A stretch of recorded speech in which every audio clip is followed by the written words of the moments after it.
No, wrong song. I know, right? Yeah. You see, you stop too. Because he hit that button in a heartbeat, and Yeah. then you be sitting there going, Oh, oh, no, I get wasn't paying fever. attention. How about them Gotcha. Knicks, man? How about Oh, those Knicks? Them New York Knickerbockers. I tell You you. you're too busy watching the Knicks. You're supposed to watch the Young Bucks doing what they were doing at AEW. Nah, I ain't want to throw up. No, you kidding Oh, me? that's I was like, crazy. dude, what are you doing? This is the Young Bucks. They were Sometimes there's just good teams that you can just decide not to like, no, and that's it's me and the Stucks, the Young Bucks. You know, no, that's cool. But you still should have watched it. It was it a was good it was match. on. It was on. Just but These were bad. So you were fake not watching it. So it no. was See, when on. they was oh, in the You ring, didn't it acknowledge. was on I had three background noise. screens up. I had three Okay. It was screens up. I background had the noise. basketball game. Okay, I basketball game. had shooting guards, and I Okay, had shooting guard. AEW. So Okay, all then, right. whenever the Bucks would get in, I would pay attention to everything else. Oh But wow, when that's kind of Ricochet or Swerve was in there, yeah, I was watching. out of all people, Ricochet. Swerve is my guy. I'm down with that. Ricochet, that dude, AEW Ricochet, I'm all in. Oh, that's your best Okay. friend? And his wife got a hot song Of and a course. See, hot that's what music it is. video. So now he's worried about the wife and the hot song. Yeah. No, that's weird. No, I'm not you gonna said like him, You but I said it. said, and that's a plus for him. But nah, Ricochet, heel Ricochet, I'm all in. Nah, I'm not. Lean into the cornballness. No. Oh, maybe that's what it is. Is he doing it on Yeah. purpose? Is he trying to be Yes, corny? that's what makes Okay. it great. All right. Fair enough. It's Because he's like, doing a what good do you- job. I was like, It's like, turn what it you up. gonna say? It's like the whole Eminem, right? I know what you gonna say about me. You Mhm. know, 8 Mile. Sure. I don't know the whole words. Well, I can't think call him right now, but you know what I'm trying to say. It's okay. Let me tell the people what I'm trying to say. The red light is on. And in case you haven't noticed, the wrestling conversation has already started.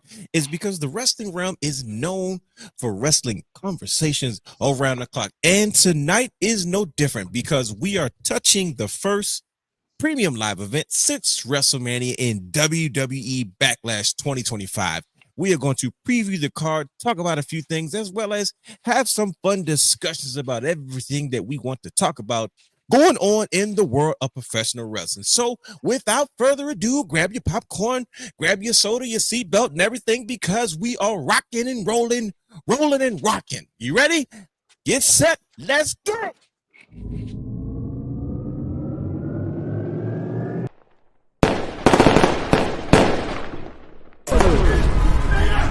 Houston, we have a problem.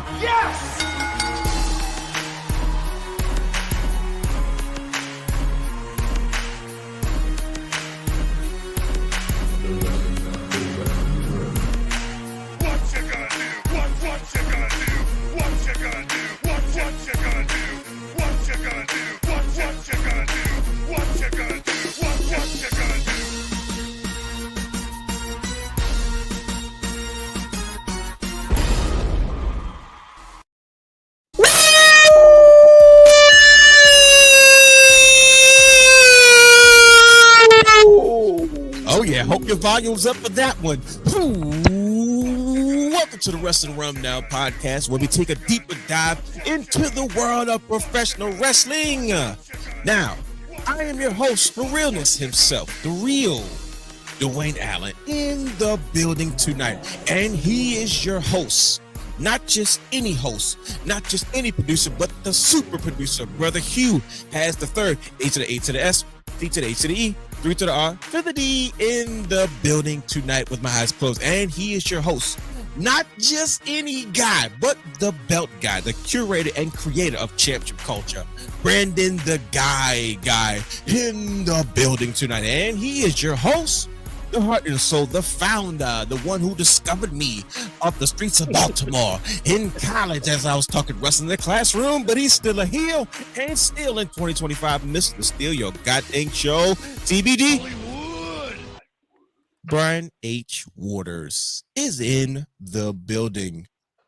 Gentlemen, welcome to the Wrestling Realm Now podcast. We have another week of fun professional wrestling. You guys ready to get this conversation started? I know the people have been waiting to hear what the heck we have to say as usual, but how are you brothers feeling today? We're back. It's another week. This is kind of what we do. How's everybody feeling? Did he just turn black and white? What is that about? You see that? Do you see Brian at your screen? Yeah. Told you. He's on his Hollywood. NWO stuff. Great. Big time. Well, sometimes you just want to go black and white. It just It just felt like the right thing to do right about now. You look like broadcast television when somebody gets color on TV. See, that's a pro Well, wrestling. Hugh always likes to call me a contrast. So, there's no point. That's true. You So do take a true. contrast in your video and your picture. Not so much video editing, but the pictures that you make sure that color is there. It's got to be.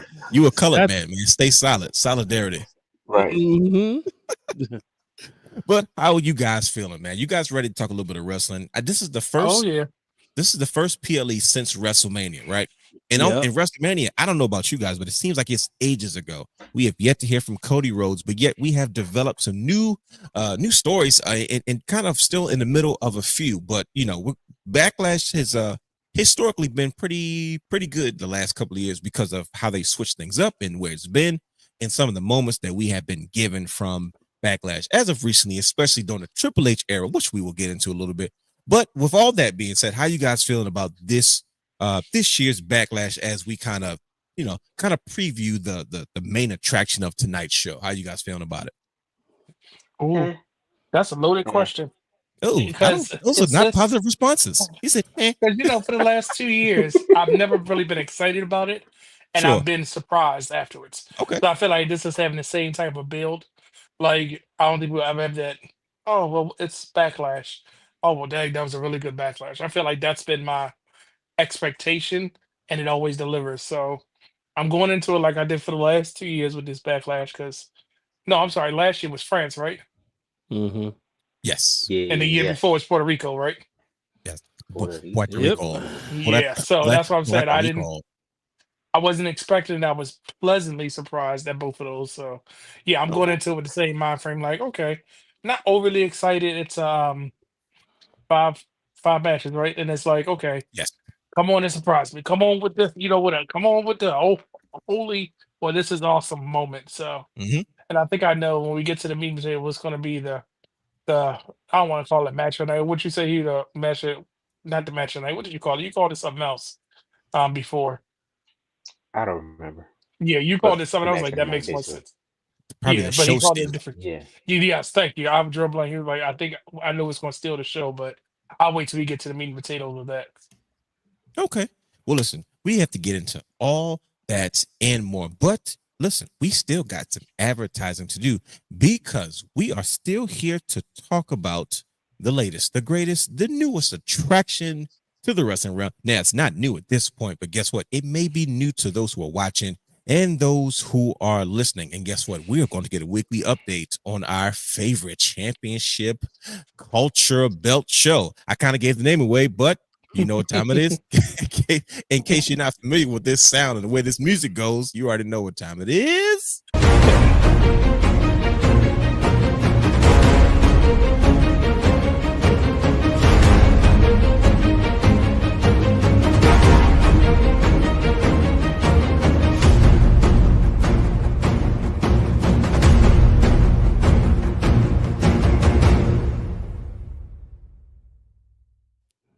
That's right. That is the sound of championship culture, which is usually found every Tuesday at 8 p.m. on youtube.com/the wrestling realm, where Brandon the Guy and super producer brother Hugh has the third. They divulge into everything championship culture related. So season 3 has recently wrapped up. And if you have not seen season 3, do yourselves a solid. Go to our YouTube channel once again, youtube.com/the wrestling realm, playlist championship culture, and watch all of season 3. Catch up on everything you've seen of season 3.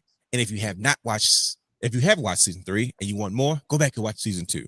And if you still look for more, go back and watch season 1 and watch all the special episodes, the unboxings, all that good jazz, and all the specials, including the some of the very, very special season opening episodes that, there's quite a few things that was going on. There was double turns, there was belts, there was belt unboxings, there was what do we call them? It was a lot of branding clause going on. It was so much going on. So if you are a championship person and you love championship belts, you love everything championship culture related, we are here to do that service. Because like I said, brother Hugh, Brandon the Guy, they do an excellent job every week of bringing that material to you. Now, season 3 is wrapped up. and there is no official date for season 4. But I know the brothers are cooking and they're working on things because they want to make sure that things are always going to the next level and evolving. So, with that being said, I got you guys on the spot and it's live. Can you, brothers, tell us, give us a smidget of what the people can look forward to in season 4 of Championship Culture? Oh, my brother, testify.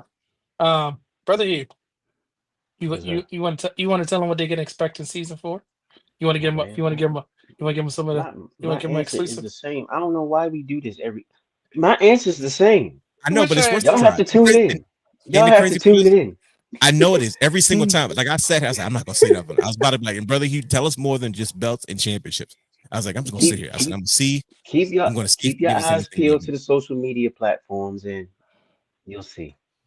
It's Because coming if you soon. saw, you got some exclusive look at the Total Victory Championship. If you was paying attention to the social media, that's fun. We told you if you eagle eye viewers should know when season 4 is starting.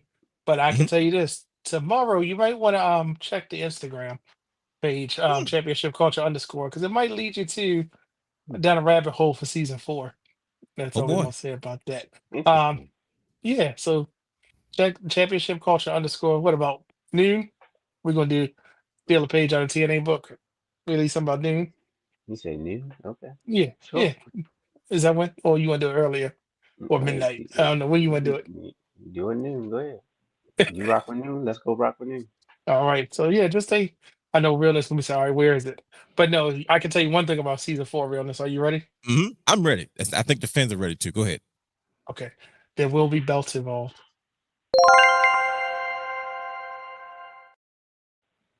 Ladies and gentlemen, this just in. Breaking news. Season 4. Season 4. There will be belts. Officially Yes. confirmed. Let's ask one of our yes. co-hosts. LA Knight, are you excited for season 4 now that you know that belts will be involved?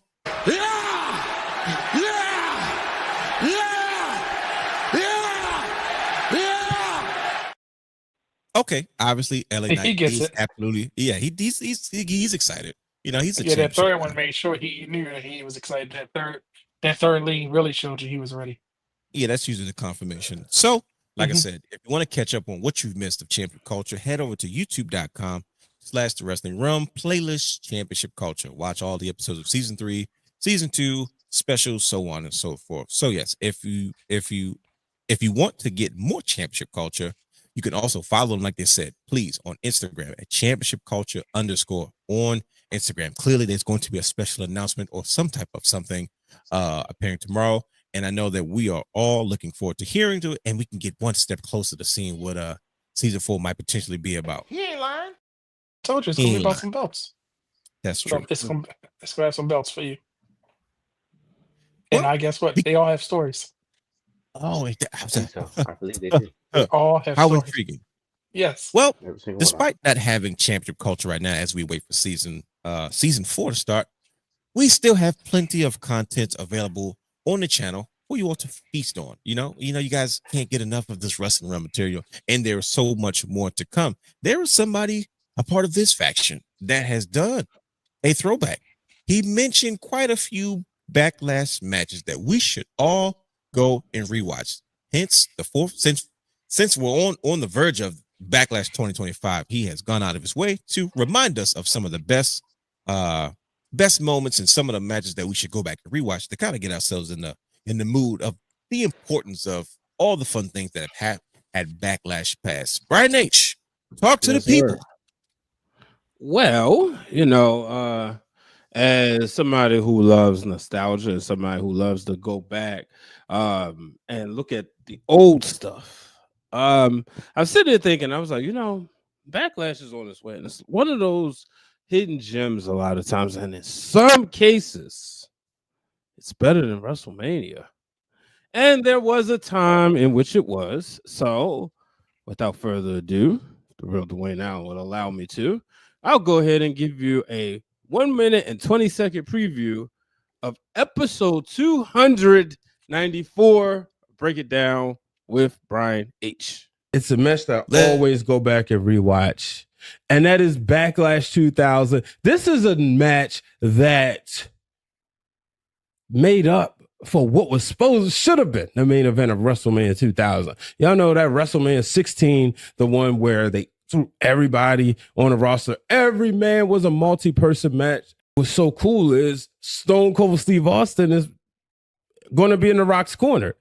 So go back and watch this match. When you think of Stone Cold Steve Austin pops, this is, in my opinion, one of the top 5 loudest. When you hear that glass break and you see him come out there, Washington, D.C. was on their feet. So make sure y'all go back and check this out. Backlash 2000, an absolute classic, one of my favorite matches. And when you see The Rock hit that people's elbow, you forget, like, wait, Rock really hasn't had the title in a year because of this. You know, the business was in such good health at the time, where Rock lost it at WrestleMania 15 and he was looking to gain it back the next year. He didn't at WrestleMania, and then he would get it at Backlash. Well, there you have it. 5 Backlash matches that you need to go and re-watch. Brian H., how much fun did you have putting this together, since you're the nostalgia buff about all these things? You do this almost every year, like every time this time of the year. It was almost 10, but to be honest with you, I wanted the video to look a certain way.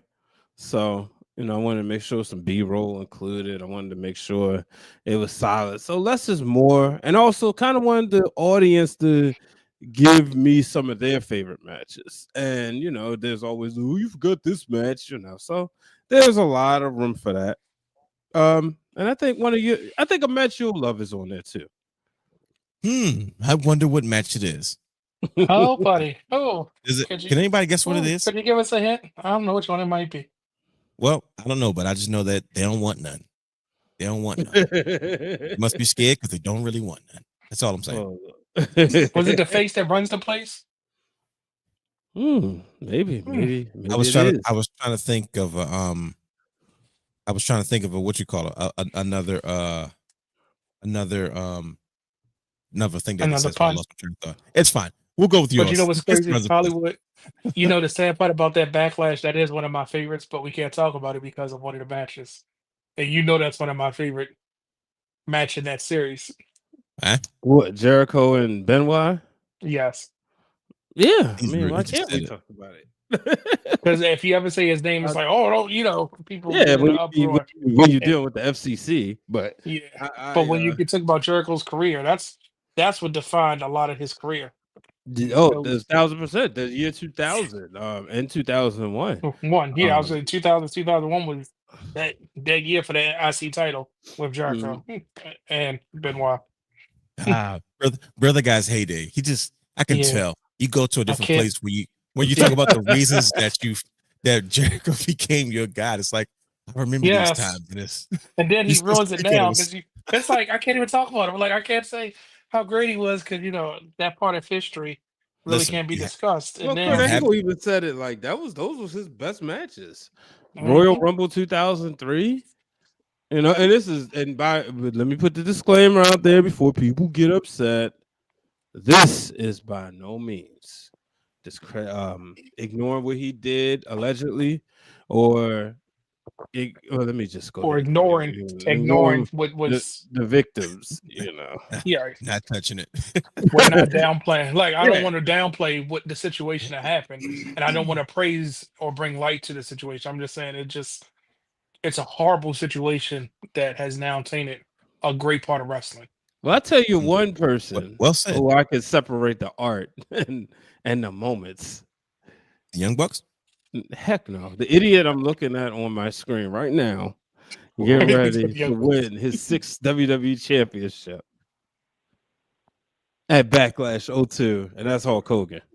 Now, I'm going to tell you the reason why this didn't make that match. I'm going to tell you the real reason. Because if you go all the way back. Because he got caught? Huh? See what I did there? Yeah. Go ahead. I'm sorry. I mean, I'm not the biggest fan of Shelton Benjamin or MVP either, but it's not like they're saints either. Yeah, but that's a different story. But if you go all the way back, he didn't give Money Mike an autograph in Ring of Honor. We haven't forgiven him for that. Remember? Yeah, we're cool now, but we're cool now, but we haven't forgotten. Go ahead. I'm sorry. And MVP's just he's a glory but I'll go all the way back to good old season 2 of the Wrestling Realm. Good gosh, what camera did we have then? And there was an episode called the top 5 best and the top 5 worst WWE championships. Right? Oh, we did do that show. That was the fun years.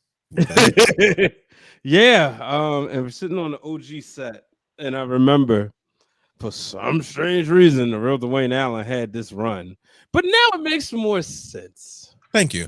Because what makes sense is because, as you said before, trying to figure out that time in which it was called, like, what was that in between Attitude Era and Ruthless Aggression period? Yeah. We're gonna call that. We're gonna call that the SmackDown Shut Your Mouth era. No, one of the greatest video games ever made for PlayStation 2, and you don't have to fight me on it because No Mercy was not around no more. There was no competition. So if anything you want to throw up Day of Reckoning, I can accept that. No, it wasn't. I had Day of Reckoning. It wasn't good at SmackDown. I have no. I'm not here. No, it wasn't. Day of Reckoning was nowhere near as good as SmackDown. Shut your mouth. I'm not here to downplay it. Okay, I'm here to say I can vouch that it is true, but I still don't know what the heck that funky era was called. That post the SmackDown Fist era. Okay, you just anyway. I'm trying to figure out this era, but like I said, it makes sense. What about Raw though? Huh? You can't call the SmackDown Fist era because there was another show that wasn't even a flagship. That's a good point. But like I said, I understand, but I this was a great nostalgia pop. In and out. Hogan wins the belt. He only had it a month. Got dragged on that match with Undertaker was horrible. But they really played hot potato at all this of his time. matches were horrible. No, they wasn't. Except one. Which one? The one with the Rock. Watch the one in New Japan, man. I'm good. With the Great Muta. All right, I'll watch it. That was a great match. He put on a wrestling match one night on Nitro with Bret the Hitman Hart to prove a point. That we will ignore because of character. But if you just watch the match, no build up, no lead up, just watch the match. It was a good match. That match with Hogan. He said, "Oh my gosh, I worked too hard. I'm never doing this again." But speaking of things that we watch, we always do a segment every week on this show known as. Oh, I can't wait to talk about. Tell y'all what I watched. No, realness. Before what you go did on, you watch? Yes, sir. Did you look at? Did you see what I just dropped in the chat? No, hold on. Let me take How a gander. How did we miss that? You guys are supposed to catch that. I saw that area. I saw that earlier. But here's what we'll do.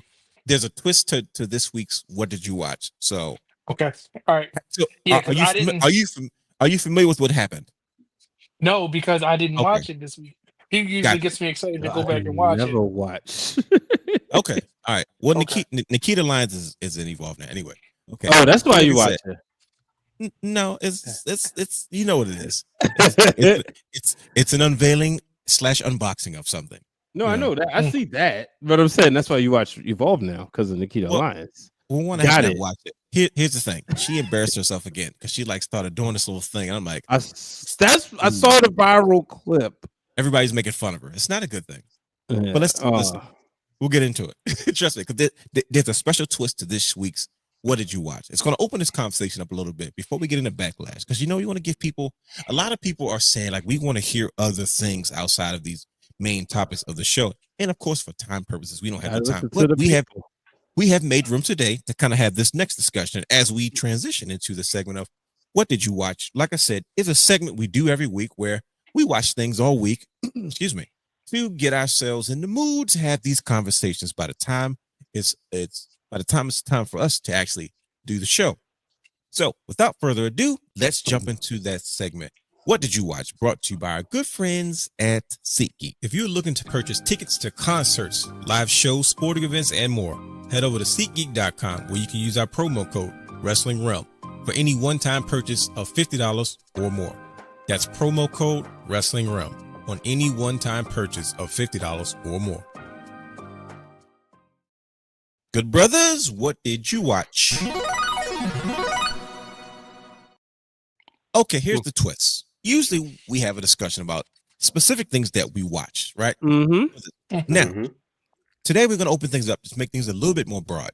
We're going to take the space that we have for what did you watch for the brothers to kind of just talk about whatever it is they want to talk about that's kind of happened in pro wrestling this week, right? So Brother Guy has brought up something very specific that is very championship culture-ish related that he may want to speak on. So we're giving everybody this space for this week's What Did You Watch to kind of have that conversation as we, tiptoe our way into the main event of tonight's show, which is the 2025 WWE Backlash Preview in St. Louis this weekend as of this recording. So, good brothers, who wants to go first? Brother Guy, do you want to tackle what you just saw? Do you want to jump into it right away? I'm scared to go first because he's probably going to do something to punch us in the gut. He won't. Not this week. Brother, you gonna let him talk to you like that? He's kind of calm. Usually, Okay, that's he the let- calm before the storm. He ready Usually. for something. But I'll go first. He's got a clip in the holster. Go ahead. Yes, I clicked on social media to start following tags, and the first thing pop up was, new belts. So when the WWE ID belts were revealed, I remember reading and hearing that they were going to be part of Evolve, and the ID people would be part of Evolve and everything like that. But for Evolve, as we know, has been a brand that's been repurposed under the WWE umbrella. They revealed their new championships, and I will say, just from looking at them, no, we don't need new belts, but these things are gorgeous. I like them at first glance. Now I don't know the story behind them or what is the twist, but I enjoy the fact that yet again we got another set of, it looks like, men's and women's belts, and Mhm. they look just on a white strap and a black strap. And the thing about it is they look awesome. They have a different unique style on the sides. There's that Triple H ribbons on the side, those little circle things. It just, as it says Evolve, it's just great. So that was not what I wanted to talk about, what I watched today, but that just blew my mind that they could come out No. with another set of belts that actually look really good. No, listen, you can still talk about what you watch, but here's my confusion about the whole thing. Is when they first started talking about WWE ID, one of the first things that Tripster did was unveil the championship belts. And we were like, well, shoot, is the WWE ID belts going to be defended on Evolve? Because now, like, WWE's buying up territories, obviously. Like, we're watching the takeover slowly but surely. I'm talking about on every level. It's not just big. It's literally on every level. WWE's got their hands, like, they have their own indie. Like, it was a big deal when NXT kind of was its own developmental indie. And then now it's like Evolve is on a different level as well. It's like, what are we doing? But we thought, like, okay, maybe we were trying to figure out the whole WWE ID prospect concept, and they showed championships. But now we're seeing Evolve have their own new championships. Now, I don't know I wasn't the biggest Evolve guy before, and I don't know to what degree they had championships in their lineage, but they've unveiled these new championship belts, right? So clearly there's going to be a top guy and a top girl on this show. Right. So how does this factor into what they're doing with WWE ID? Like, I don't know. What are you guys thinking? Somebody's got to bring clarity to this. I need to know. I feel like the idea is going to be their secondary champion, or kind of like how, how there's a traveling belt that you will see them because of the ID prospects are still on the indie scene. They'll probably be traveling, and that'll be their secondary title. Okay. Like their Intercontinental, their North American. Because Okay. back Evolve, if memory serves you correctly, they only had a world title, tag team, and I forgot it was one other belt, like their mid card. I don't think they had a women's belt at when they were their own entity. So we thinking like almost like never open weight style ish. Yeah, like because the something never like that open they're weight gonna be. championship is like defended everywhere. Like Takeshita, he just defended that. I think I want to say in CMLL. I could be wrong. Yeah, I think he did. Which one is that? The one they have to put? Yeah, because AAA is down in WWE. I think he was in CMLL. Yeah, and I was like, oh, okay. So this partnership is going everywhere. Kind of like that Avengers, that Captain American Avengers meme that you sent the other day. So yeah, okay, interesting. All right. Well, like I said, so Brother Hugh, what's on your mind? We can come back to you, Brother Guy. You can also talk about what did you watch? So So go ahead, brother Hugh. What's on your mind in the world of professional wrestling? Personally, to me, it's kind Sure. of boring right now. Okay, let's talk about it. I'm just I gonna be like real. when Brother Hugh gives hot takes because he has to explain himself and then he goes into detail. He drops these together. This is what Brother Hugh does. Now you got my attention. You think it's fair. Talk to us. Yeah, I mean, it's just not very interesting to me right now, dude. The Seth Rollins thing, like, all right, it's cool. It was nice, but I feel like they're gonna drag this out forever and It's ever kind of and weak ever sauce. without actually giving us like nice tidbits in a manageable amount of time. You see what I'm saying? They're just gonna continue to drag this out until like they kind of did the bloodline for a little while, right? Then the Becky Lynch thing, I'm like, all right, I'm not really cool with that. I'm not Like I buying it get either. it, but I'm not. Yeah, like it just doesn't it doesn't capture my attention. And there's Mhm. nothing really going on right now that really captures my attention. Maybe it's because look, maybe I kind of have a hangover from WrestleMania. I don't know. Whatever. Mm. Who knows? John Cena, he's not around. Jay Uso is like, all right, what's next with him? Like, okay, all right. He's still a I'm kind developing of champion. excited. Exactly. So it's like, Yeah. what is there for me to really tune into right now? Right? I'm going to watch because it's wrestling and I love Sure. wrestling. Mhm. So, but right now, I'm not like really looking for anything. I'm just going to pay attention just because it's wrestling.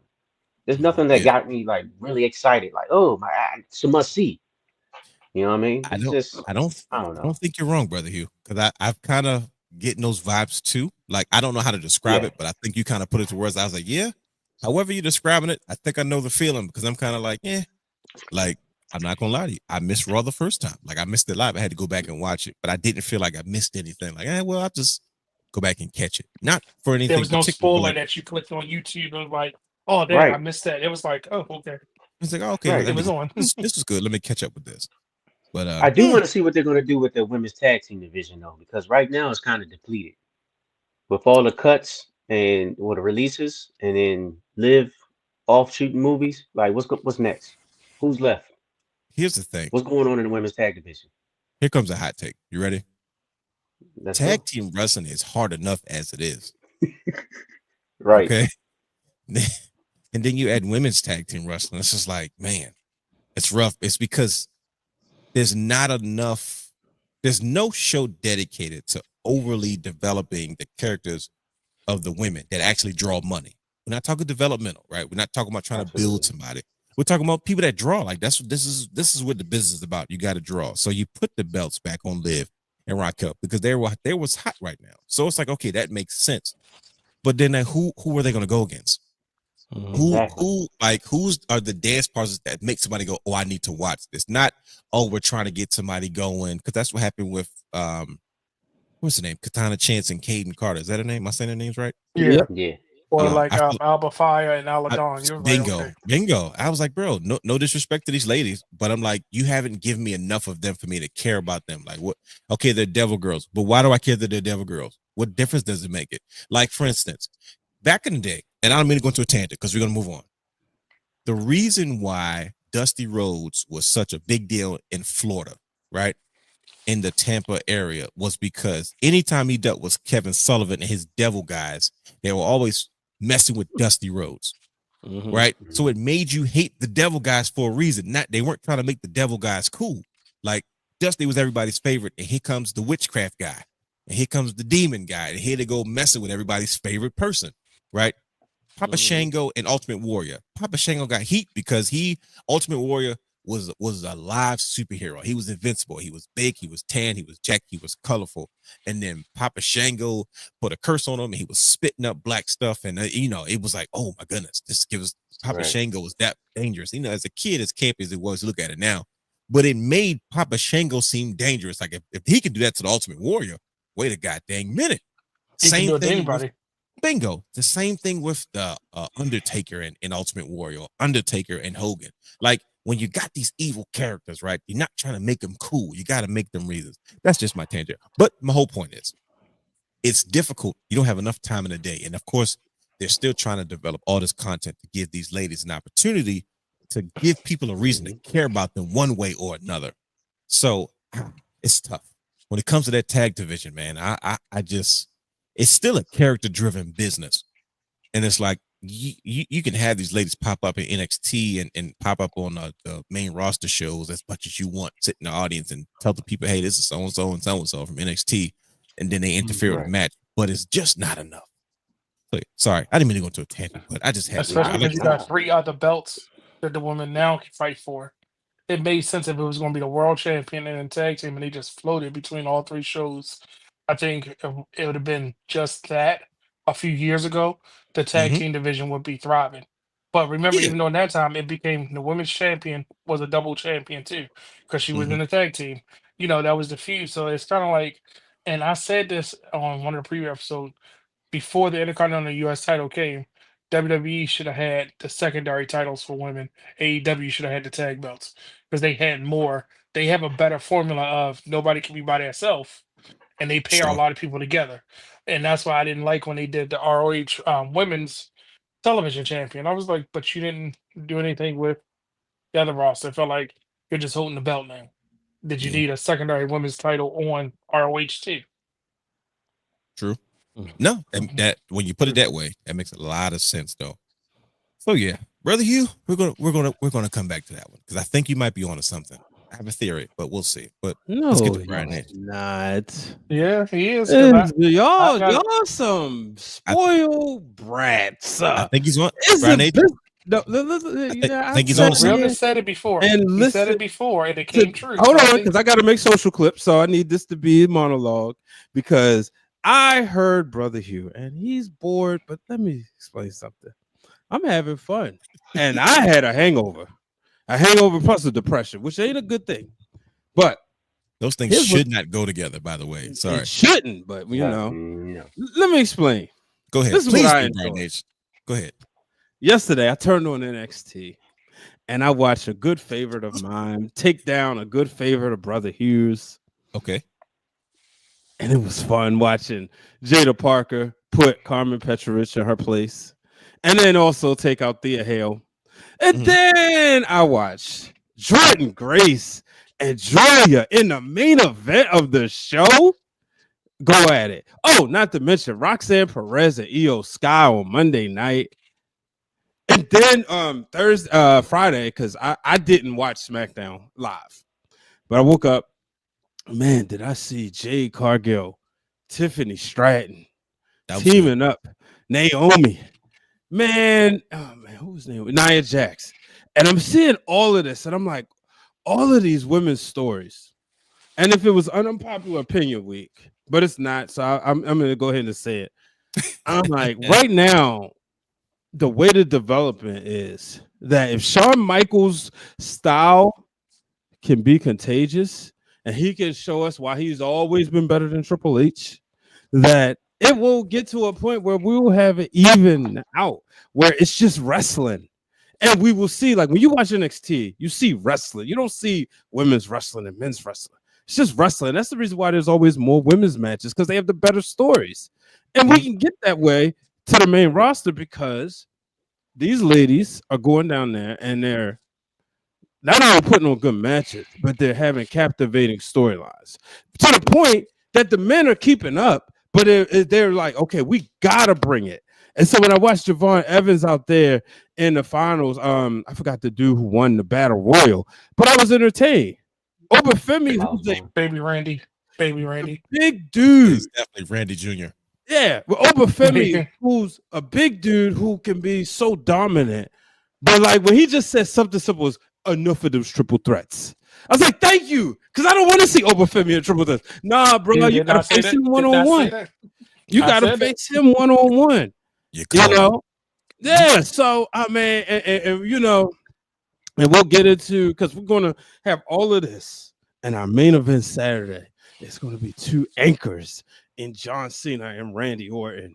To me, man, I'm enjoying it. I usually, it's like a little cool down period, little vacation period, but this is the right momentum that I see going into Money in the Bank, that I see going into NXT Battleground, that I'm still excited, and I should have known because I'm not going to say WrestleMania was mid by any means. What I will say is, of the last 5 years, it's probably the 5th best. I'll say that. Okay. Here's the thing. you kind of I think that kind of proves the consensus point though, Brian H.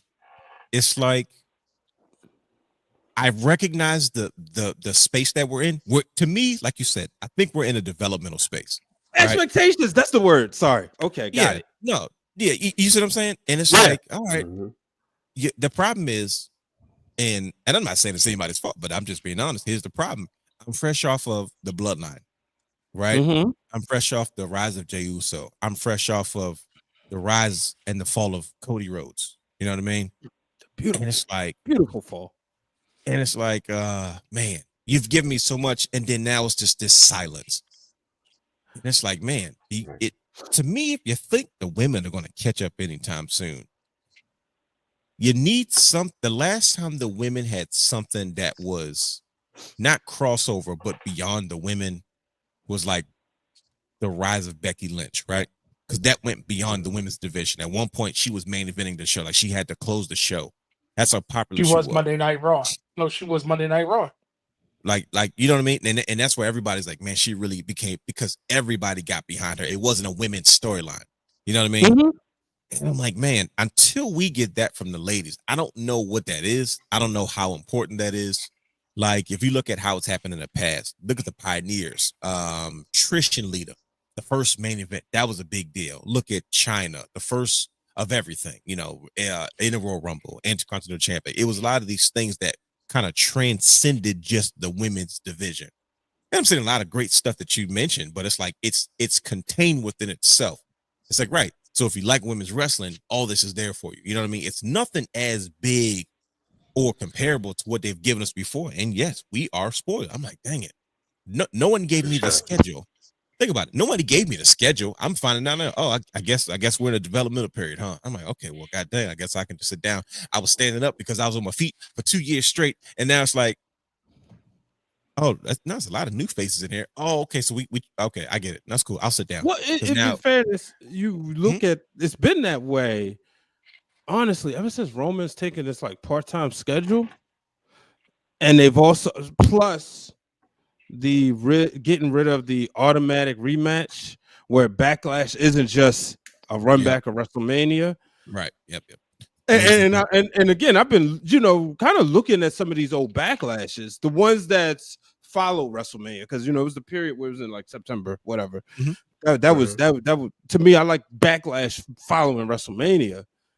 A lot of times it's that kind of simmer down a little bit, because you it's like you got to bring the heart rate down because you're going to take us for a ride in SummerSlam.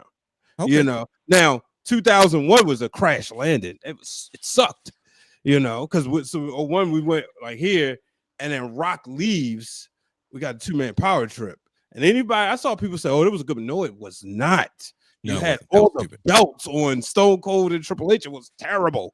But Backlash usually does that, and I think this one, heading into this season, I guess what's got me excited is because of the new stories, is the new talent, the rise of it. You know what I mean? And then there's also, because like right now we're in that Logan Paul format. Win the title, you know he can kind of sell you on one punch. You face him, because Cody did it. And Jey Uso's doing it. So yeah, I don't know. I get what you're saying. I get what you're saying. Yeah, we're in the developmental period. New stories coming, but my fear is, and I think Brandon said it before, is that with this type of booking that we have now, is this long-term storytelling booking. Some of these stories can get long and just drawn out, and it's just like, bro, everything doesn't have to be drawn out. Give me something nice, and let's rock with it. Let's rock with it. You know what I'm saying? Like I feel like that's where we're going with it right now. My best friend HBK, he don't do that. He just a long term. When is Cody Rhodes coming back? That's the part that makes me nervous when you put all the women developmental stuff in the middle, right? All these new matches, all these new faces, all these new moments, right? But when we go to SummerSlam, that stuff's not going to carry over. Well, I 'Cause we remember I know- was talking about NXT though. The women yeah, I on mean, the main roster, they doing their thing. Like Jade and Naomi, that like you said a couple weeks ago, that's relatable. You know. Now we wait with Bianca's hurt. Rhea's kind of coasted because she's been running hard. So, you know, she's kind of coasted a little bit. I know y'all may be worried about Becky and Lyra, but I've seen more out of Lyra. I think the real story in that one is actually Becky and Bailey. That's where it's turn up. That's obviously the setup. It's because Triple H, I mean, The Rock pretty much gave it away when he had to tell when he had to tell LaGreca on Buster, like, bro, you gotta relax, man. This is all a part of the show. What are you doing? Because now what Triple H and them are doing is whatever podcast and stuff they do in character, they're carrying it over. And I'm like, this is what's throwing everybody off, because everybody at one point, when you got on the microphone, it was real. You know what I mean? That's why The Rock is he's effing with people's brains. Like, he'll come out there and say, yeah, you know, appreciate you all for coming out. Yeah, you know, I played the character of the final boss and the final boss. Like Rock, stop effing with people, bro. Like you're from the business. Like you're messing with people. Like it makes you, and you, by the time you figure out what The Rock is trying to do, the press conference is over. You're like, were we talking to Rock or were we talking to Dwayne? Because he kept separating the two. But he's made it clear, bro, we're using these interviews as a way to drive storylines, because we know people are going to go back and say it. The minute Bailey, and I'm proud of myself because we're catching on to Triple H and his tactics, so they better switch things up. Because fellas, I think we finally caught up with old Tripster. When Becky, and here's the other thing. When before you go on, you mentioned something when you were on 4 sides of the ring, and it keeps sticking in my head because we keep getting these moments where I think you said it's in a holding period right now, or he's holding off. Yep. And the holding off period, like to what I was starting to hear, the long-term story, yes, we got tired of the automatic rematch clauses. We got tired of the, oh, boom, instant gratification. Yes, we all want a good story. But if Avengers versus X-Men lasted 27 issues, how much more are they going to fight? Now, could it be 2 issues? Absolutely not. But where's that happy medium? Just like when I said, Triple H, I thought, found a happy medium between wrestling and entertainment, but he's kind of like leaning more towards that entertainment side and letting things breathe, letting you see this and get that. But you got to still give us a payoff sometime. Everything ain't got to be a Jey Uso wins the Intercontinental title, a week later lose it back. Everything ain't got to be a Rhea Ripley win the title, she lose it to Rhea EO for this WrestleMania match to be that great. You know what I mean? Like, yes, we get that was the story, just like the whole Becky Lynch thing and Bailey. Okay, we get that, but when he's holding for some reason and still testing the waters with these, I don't want to call them developmental, with this third brand still floating, because he has now literally a 4th, 5th, and 6th brand that You he's ain't got to lying. build to as well. So now it's like we're holding, because how do we know his energy is not going down to triple A, telling other people run the show, because I got to get this 6th brand going, make us the money that I know it can, because Evolve is already pre-taped. My TNA is over there. All right, I had to release some people. We're doing this. He might not be as involved right now, and it might be just okay. We got to hold to the next point, but at some point, how much are we holding? Because yeah, the Woes got born, as we said, with Cody Raheem title reign, but Cena's not here, and we got 3 mid-card titles on the card that we haven't seen in a long time. Think about it. This is the first PLE in a while that we got 3 mid-card titles on there. And that's because, look, our champion is part-time, and our other champion is brand new. Because we got every 2 weeks some PLE or some special, right? Because we got Saturday night's main event. We got all this stuff that we're holding for. Don't want to start telling the story too soon. To give you something. Yep. And that's the other thing. Like, Buying time. and I think, yeah, and this is to heat up something at any time, but you can't keep us lukewarm forever. Give us something to latch on to. Yeah. Okay. All right. So listen. So I think the real question is, what is Triple H really up to? It's like Brian said, they're giving us what we want. Pure wrestling. We're like, wait a minute, this isn't WWE. Stop giving us all these great matches and new faces and build a new talent. We're waiting for the payoff, and it's like, well, wait, what are they doing? What's the payoff? What's the mark? Because and the crazy part is you can't. Before we used to do this as wrestling fans, once again, we used to watch the steps kind of come, and we could start to measure. Okay, I see where this is going, but it's not so easy now. It's because, like Brian, they said, like, bro, they've given us all the stuff that we've asked for, and I'm like, well, Yeah, you kind of got a point because we used to get tired of the same old stale storylines over and over again, and now they're just giving us like, okay, we're going to give you at least 2.5 months of just straight wrestling and new faces and fresh matchups, and it's not like it's bad. You watch the shows, you're like, oh my gosh, this was good, but they're like, wait a minute, what the heck happened with Cody Rhodes? Is he still mad? Wait a minute, is he supposed to come back to do something with John Cena? Because I'm still waiting for that payoff. Like, what's that?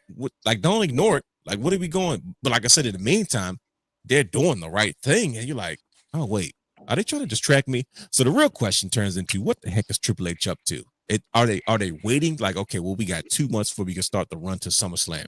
You don't want to, like you said, we don't want to start too early because this is Cody's reign. Like, why is Cody Rhodes having random promos? Why is he not doing anything? Because they were saving him for, and then we got like Kevin Owens and all these other things that happened.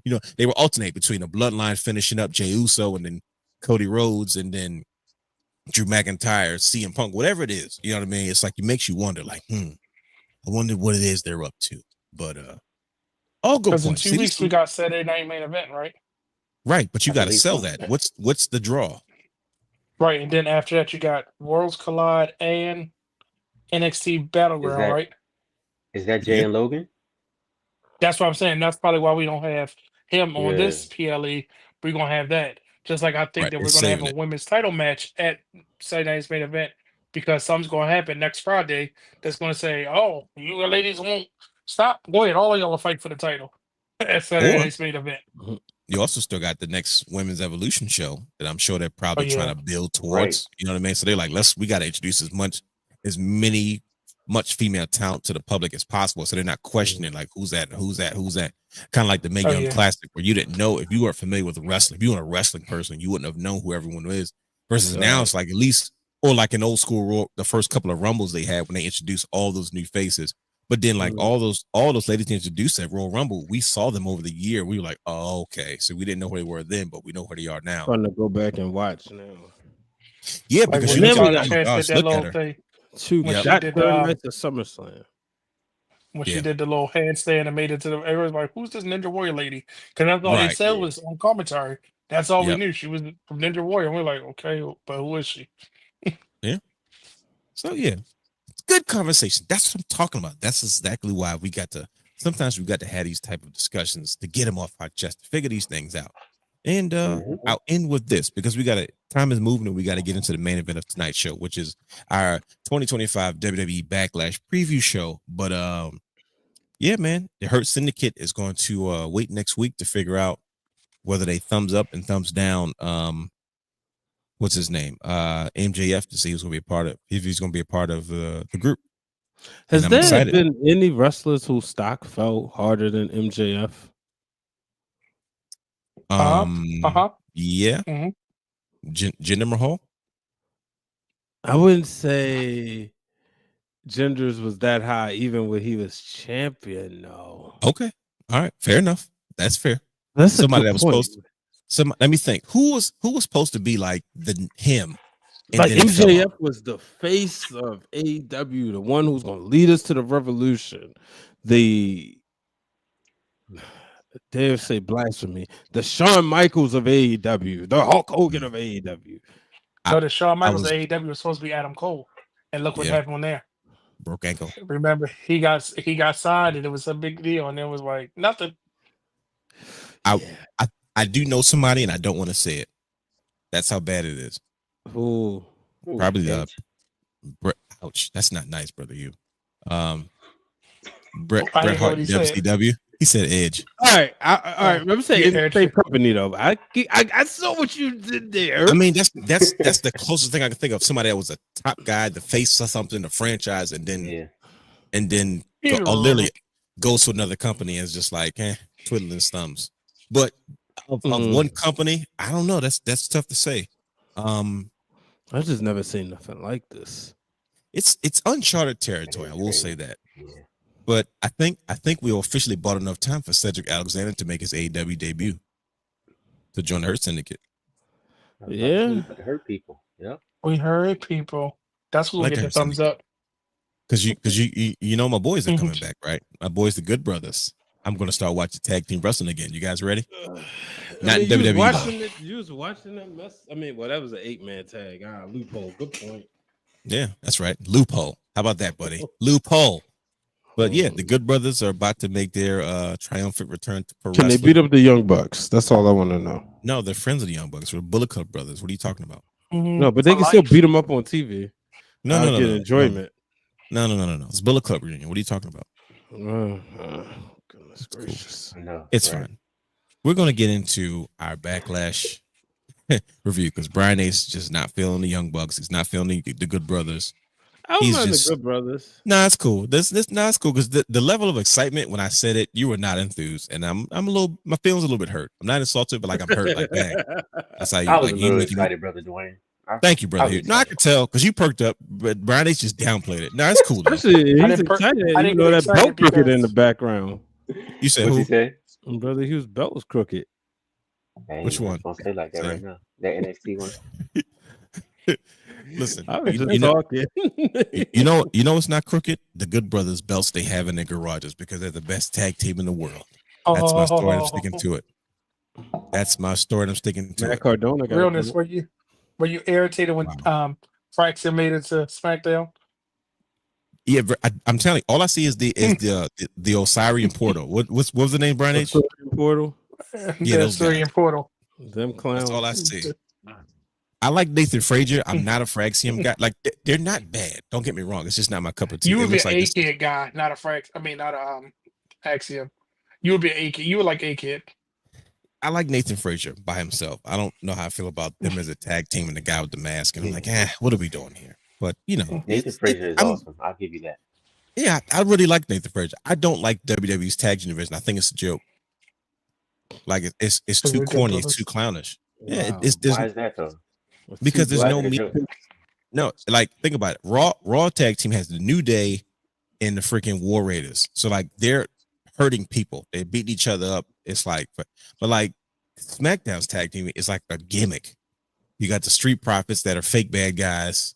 You got Pretty Deadly that's like pretty deadly, and then you got Tommaso Ciampa and Johnny Gargano, which I appreciate. I like them a lot. But I'm like, bro, even Well, go they're- ahead, bring up the Fist. midgets. Raise your fists. Hey, I'm Raise about your to say fist. you ain't Ow, gonna. ow. oh yeah, and then you disrespect. got and then you got Motor City Machine Guns. I forgot they Put them were to there. AEW. They probably would fit in AW, but it's just to me like Yeah. I just don't like. They just achieved their dreams. Yeah, you just take it away from these guys. Took 40 years to get there. Now here you go. These guys are trying to, and I got no beef with it, but I don't think about it though. If you think about the Motor City, so you brought this on yourself, Brian H. If you think about the Motor City Machine Guns, right? They weren't just a tag team. They had personalities. They had different things about them. They had different, you know what I'm saying? Like you saw who they were. Like Alex Shelley has had multiple iterations of his character. You're right. And same thing with Chris Sabin. You've seen multiple Hail iterations Sabin. of Chris Sabin. You know who they were, right? But in WWE, they're just a tag team. We're a tag team. You guys beat us up. We want the belts. We want our belts back. I'm like, bro, my favorite tag team is the New Age Outlaws because of who the New Age Outlaws were, not because they were the champions. You see what I'm saying? Like they like you can be a tag team, but you can have personalities. It's not everything don't have to be about being a tag team. Yeah, because I have no reason to invest in the Street Profits because they're just a tag team. Like we don't get to think about it. Think about the APA. APA barely wrestled when they became APA. But you invested in Bradshaw, you invested in Farouk, and Farouk reinvented himself. Bradshaw reinvented himself for the 30th time. And they had segments backstage and matches every once in a while. It's because we were invested in the characters of the tag team, not just the fact that, hey, we're a tag team and we want to be the champions versus you guys who want to be champions. Hey, you beat us up last week and you didn't give us a chance to, and we're going to find out who beat us up because we want the belts. Okay, I get it. We know you're all tag teams. But god dang it, where's the character development? Where's the conversation at? Where's the reason that I want to celebrate? Like, that's what I don't get. That's what I don't like. I've gotten it everywhere else but WWE in its modern era. I don't know why their tag division is so cornballish. Look at Tommaso Ciampa and Johnny Gargano. They're the only ones that people know who they are. Same thing with Pretty Deadly. You know who they are. Okay, cool. But then who are the Street Profits? What? It's the same thing. We want the smoke. We want the belts. We tired of it. You beat us up. You cost us our championship, right? But what's the deal? Who is Montez backstage? Who is Dawkins backstage? What makes them, what makes me want to get involved with both these guys and say, yo, I like the Street Profits because of who they are, their dynamic, so on and so forth. The Dudleys didn't have a whole lot of backstage segment, but you knew who they were. Like the way they carried themselves. They were violent, they were innovators, they were offbeat, and they were there to cause problems. And they were brothers. Did they were brothers. innovate? They just kind of rode the coattails of the Hardys and Edge and Christian. Not before they. No. That's not how they got signed. Because if that's the case, why did Vince need them? Vince didn't need them. If that's the case, Vince didn't need them. They were the tables. They were that's why they got them, because they needed somebody. They needed a heel tag team because of who they were. Violent. Bubba Ray was insane. Devon was insane. You watched both of them. You saw two. They wasn't just like, we're the Dudleys and we're the best tag team champions in the world. Like, We've been on the circuit busting out, but no, it was we're here. We are the guys, and we ought to be champions because we worked the hardest, and we've been here before. So guess what? Next week, we're coming for those tag titles, whether you like it or not. And if you got a problem with that, you got to deal with the 1, the 2, and the 3. That's what I'm getting from WWE. Like, I'm like, this is what, at least from SmackDown. The New Day is different. Mm-hmm. The New Day and the War Raiders have made it very clear, bro. We here for war. We're coming to destroy you. We're big dudes. We flip, we do cartwheels, and we will hurt you. Okay, I get it. One thing is true that people, will get on the old man about he don't like tag team wrestling, but your young man ain't doing that much better either. If we being honest, tag team wrestling is expensive, and it's double the cost, and especially if you have two guys that don't get over. I'm sorry, like Tommaso Ciampa is not giving us anything. He did before he became champion. Him and Johnny Gargano had a certain dynamic between each other. He said they teased a breakup. He caused Johnny Gargano to tap into an evil side. Like, that's what I'm talking about. I got that from one tag team. It was just them. I didn't get that from the Street Profits. I didn't get that from Pretty Deadly. Pretty Deadly is who they are. I have no beef with that. We don't get that with Angel Garza and what's the other one's name? Humberto. He lost his last name, so he's not Humberto Carrillo no more. But those guys are going to be a Triple Mania. Luchas are coming back. Now they got a place to send them. So hey, like, cool. Let's tap into Latin America now. We got a place to send everybody. We're not getting any of that. And that's all I'm asking for. Like, we had Angel Garza. He was a ladies' man at one point. He did his little thing. But he did all this stuff in TNA. He comes to WWE. He's a tag team. All of a sudden, he loses his personality. He's not the same person. So like, yo, I don't mind the tag team stuff. So now, you know what I'd rather get now? Give me the all ball tag teams, because at least I know what I'm going to get from them. I'd rather get the Chad Gables and the Otiste. You know what I mean? I'd rather get, you know what I mean? Like, I'd rather get that kind of stuff. I'd rather have the Hurt Business where I got these two behemoths of superstars. All of a sudden, they have no business being in the tag team division. WWE, I appreciate it, but it's just like, it's flat. That's why the Good Brothers, what they did in TNA, what they did in New Japan, what they did on their own. I'm like, these guys, they remind me of the Outlaws. Because that's how they act. They act like the Outlaws. They act like they don't want to listen to nothing. They break all the rules. They do stuff that's inappropriate, but just not that go too far, but not far enough. It's like, these guys get it. They're fun. They're degenerates. They remind me of my favorite tag team. In the WWE, found passion in just saying. No, I'm seriously. I'm not clouding you. I love that you found, because a lot of times in pro wrestling, it's hard to attach ourselves to characters because we know so much about them inside and outside the ring. So you don't have that feeling like, no matter what, this is your guy or guys or gals that you want to see win, no matter what match they get, not about the story, and that's how you feel about the Good Brothers. And that's just what it is. That's what we're doing. So it's like, we don't get that. We don't get that. The Usos is another group. We don't. Well, they're the greatest tag team ever. So yeah, but think about it. It took them 8 years to get in their first WrestleMania. Yeah. It's because all they were was the tag team at first point. Once it got out, like, oh, it's taking these guys this long to get here. All of a sudden, now it's like, oh, these guys got character. These guys have fought the long fight. Now we'll get, you know what I mean? So it's just like, come on, man. And then what happened after a while? You still gave these guys personalities. Even in the bloodline, they were still two different individuals. Like when the Uso Penitentiary came about, we knew who Jimmy and Jay were at that point. Yeah, Jimmy's injury was definitely the best. Unfortunate was the best thing to happen to Jay, because then it really brought his wings. Mm-hmm. And guess what, though? They didn't have to have it. And when the tag team broke up, when they got back together, it wasn't Woo. dramatic. It just made sense. When they broke I just up, gave a whole. that was emotional. Yeah, that's what I'm trying to say, though. Like I gave a full dissertation on Greatest story the ever. important on tag team wrestling. So this is why I'm like, bro, I don't watch WWE's tag team division, but I will watch everybody else's now because the Good Brothers are back on the scene.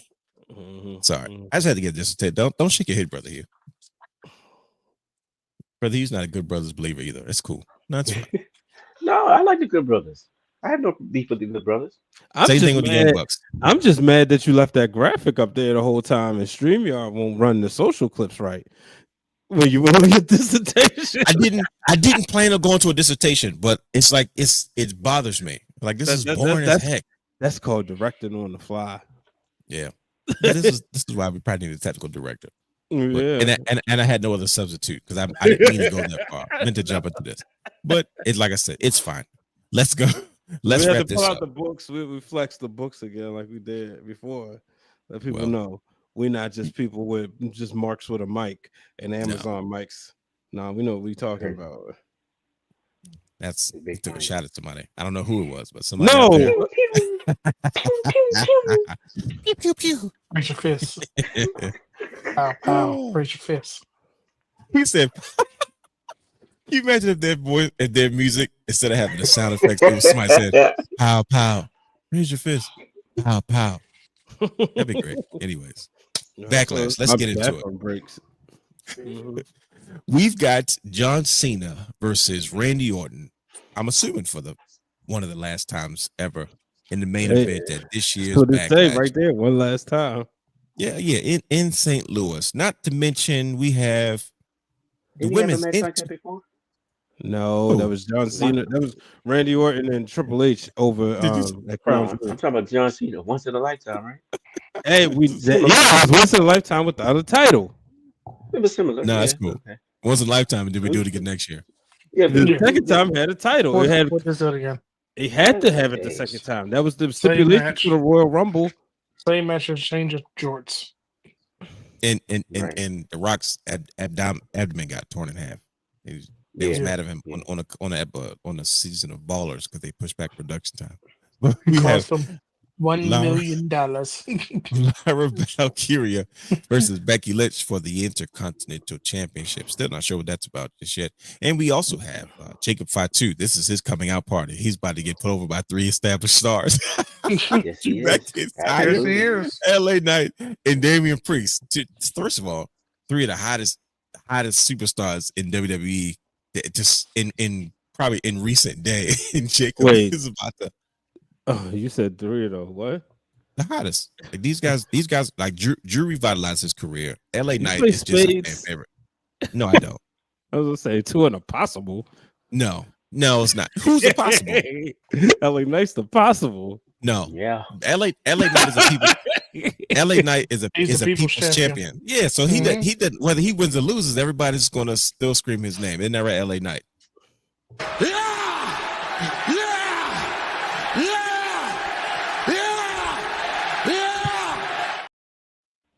See, he agrees. He ain't lying. Yeah, they don't say LA Knight. They just say yeah. That's the difference. No, you're a hater. See, he win, lose, or draw. He doesn't have to do much. He don't got to win. He's going to be as long as he don't pick up the microphone. Goodness gracious, that's his. What are you saying? That's what makes. Listen to an LA Knight promo without scratching your ears. Goodness gracious. No, you just don't know. He flubs over every word. No, he every doesn't. time. Go back and watch it. Now you gonna pay attention. He flubs every time. Every time he cuts a promo. He does at least once. I ain't gonna lie. He does at least once. I told you every time. You are showing all the guys you don't like right now. It's fine because there's a list of superstars you're just not a fan of. You're not an LA Knight guy. I'm not. I tried to be. I didn't get it. Then I did. And then once he won the title, it fizzled out. It was like, no, he didn't. This is wrong with you. Y'all want everybody to have compared to what he's done in the past, his Eli Drake era. Who cares about that? I don't care about that. I'm here about what you're doing now. Right, but what he's doing now is he has sticking power. He has a connection to the audience, and as long as you have that connection, you can always do the same shtick. All he needs to do is you can. if he And that's what condensed they his coming to point, see. They buying the tickets, they screaming. He's got the crowd interaction. He's hooked them no matter what he's saying. They're And that latching onto it. And that's and why that he's is going to his keep part. being in these matches. He's That's going to what And keep that's in that his part. conversation of put him on the show. it's like He Vince did his said part. Mhm. about Rusev. He said they're not cheering for you; they making fun of you. They just like Rusev Day. Now that may have been wrong, but that's what it feels like. It felt like they like saying yeah, as opposed to it being. That's the same guy that said that nobody would recognize AJ Styles when they showed up in Orlando for the Royal Rumble. Then he said he Big wish he And Dog would wanted to bring. change his name with his tattoo of his name on him. Then He he wanted to change his name. said he wish he would have signed the guy 10 years sooner. Yeah, I'm just saying though. So it I'm goes to just show saying. you, everybody changed their minds. Two and impossible. It's impossible. Okay, so we got two and impossible. I mean, three top guys. I just said that just. And again, 3 top guys and a rising star. Continue, realness. We agree with you. The three of us agree with you. I be forgetting Yeah. Jacob was only like 30 something, like 30 or 32. He's young. Him and Solo around the He's same age. he's the rookie in this match, which is insane. He really to is, think though. about it. When you Like, really he's think no- about it, He probably doesn't even belong in this match, to be honest with you. As far as like you have a former world champion, you got 2 former world champions, you got Yeah. a rise, you have a He's never going to be a world champion. There you go, Hayden. he's People's champion. if you want to be honest, you got former world champions in this match because Eli Drake and Drew were both former TNA/Impact world champions. Yeah, and the You don't think TNA title is being defended on an NXT show, not a WWE show. There's And a You don't big think he's going to win the audience. WAC? You don't think he has a chance to win the WAC? No, Absolutely. Probably He he not. got as Ever. much chance Ever. as Down John the Morrison do. Down the He line. definitely Look, we're gonna take it back. he will. It's We hard. got as much chance as John Morrison did in 2011. I The think problem is Logan- he was at the wrong place LA Knight was in the wrong place at the wrong time. Putting him with Roman Yeah. caused us to not. If it would have been reverse, it would have been better because the No, crowd it was was so like, here, behind it. take it. Y'all want this? Here. See, told you it don't work. He peaked early. I will say that because it was like, okay, now what do we do with him? I think with LA Knight, I don't know. I no offense, but I think Logan Paul has a chance to be world champion before LA Knight does. Me too. Yeah, 100%. Because he's just because Logan Paul is just there's no way in the world he should be as good as he is. Crazy. And he's like And he- 20. I don't even know how old Logan Paul is, but like it's not like he's our age. So then again, he might be. Is he? How old is Logan Paul? Nah, he's close to the he's close too to close, 30. 30 younger 30s. Okay, so he's 32. him and Jacob around the same space. Yeah. So but Jacob has no business being in this match, but he hadn't even been in WWE for a full year, I think. Is it how long has it been? Right. And he's like, I don't think it's a year yet. He's no, 30. but he is Logan Paul is who's 30. 30. That's what I'm saying. Look at him, man. That's He's 30 my years younger old. brother. Uh-oh. My younger brother is leave you? freaking 30. Yeah. Yeah, it says Logan Paul is 30. He just had a He is the birthday on perfect- April 1st. Yeah, he is the perfect opponent for Jay though, coming out of Mania. I mean, yeah. I mean, I'll that's give you you that. gotta put eyes on the title, right? Yeah, And his chemistry, I don't get why he's so good. Even the stuff he did on Raw, Me you neither. know what I mean? me neither. Like, dude, bro. how do you have psychology down pat? Like wrestlers take forever to figure that out, and then He you're do so his athletic. research. I mean, but does everybody else just not do their research, or like what's the You'd deal? be surprised how many people don't do their research. He probably right? Okay. think about it, he It's probably crazy. wanted it so bad. He said, I can't. You know how people do things to perfect it? He probably said, I can't go in here and not go set up the ring and pay my dues and not show them I belong. So he probably true. went to the extremes of, like all the stuff that he did. And I gained respect for the man when they showed the documentary when he asked the ref, can you clean off the rope with your arm before I do that? I said, who Oh thinks of yeah, that? yeah. That's what I'm trying to And say. I'm Like, like, that tells you that probably a he's a thinker. person that's like, he's in it. thinking. And that's why Yeah. if he was on TV every week, he could be the face of either show. But we know he still got Yeah, all those probably. extra obligations. Obligations. But Yep. Yeah. yeah, but he definitely, I think he had to do it that way to prove I belong here and not just I'm another celebrity passing through. So that's why he was so good because he said, okay, y'all might not see me setting up the ring and being with the ring crew and coming up through the ranks, but I'll show you I did my homework and I'm going to be here and I'm going to be safe and I'm going to work with you and do what you need me to do. When that man main evented with Roman, I was like, yep, he's done. He's stamped. He's a made man. Like, what the heck? Who's that? His third match, right? That was like his freaking third match in history, like in life, not like a WWE match. It was like in Crazy. ever. Yeah, Unreal, crazy. bro. Right. We got Penta and Dirty Dom Dom. Fool, I can't wait to talk about this one. This is gonna be, I think this might be the show stealer. I don't know. But I think Dirty Dom Future Dom world champion. I mean, he has been booed so much to the point where people are like organically cheering him. Like, what in the world is happening? We'll talk about that in a second. And then we got our gimmick match. We got a little bit of fun. We got our Gunther and Pat McAfee. Okay. Pat McAfee's like, he's got his one match obligation in his contract, and Gunther is looking to get some more heat on the character a little bit. So let's makes just sense. jump. Yeah, I think he's like, I need something to keep me, to make me as angry as, and keep me as bad of a guy as I can possibly be. I do think he definitely probably falling off. I think he eventually, he's got to do something to piss people off. You know what I mean? But where do you I guys, got to tell you. where do you guys want to start at? Let's talk about this card. It's only 5 matches. Triple H is You known want to for start this. here? Let's start with this one. Let's start right here. Yeah. Let's jump right into this. We got Gunther versus Pat McAfee. Now, you talk about the build-up and the setup. So unexpected, but I loved every last bit of it because Yes. they have been teasing, Gunther being kind of pissy after losing his world championship. And of course, what does he decide to do? He decides to be a bully. Apparently, he's been going back and hearing some of the comments that were made by Michael Cole and of course Pat McAfee, and he didn't take too well to it. He had some issues about it. So of course, he decides to get involved and do some things that were probably something that caused him to get suspended, but it got him on this premium live event. And we have Pat McAfee coming to the aid of Michael Cole, which I thought is textbook buddy commentary move. Because like I said, one of my favorite moments was when we used to grow watching. Every time Jim Ross used to get picked on and Jerry Lawler would go back 20 years and start going to town on whoever was messing with him. I always thought that was fun because, Jerry Lawler would, he had to go back in his main event mode. And he would always stand up for JR because JR couldn't defend himself against wrestlers. But Jerry Lawler was never scared. He would get 2 and 3 punches in before he would go down his own self. So seeing Pat McAfee kind of he's another one. He just gets it. He kind of he felt like he had to do something, but they look back like, okay, but he sold it. He made Gunther look strong and dangerous because he's like, look, man, look, I'm not here for these problems. You're doing too much. Chill out. And then he got choked out. And it's led us to this. I didn't think that was going to lead to a match, but how you guys feeling about Pat McAfee having another match, this time against Gunther at Backlash in St. Louis? It's another perfect situation. I mentioned it with Logan and Jay. Why not put, like you said, Gunther is vulnerable or was vulnerable because he just lost his title. Sure. And it was leading up to that it was building up to that story throughout that whole feud with Jay, right?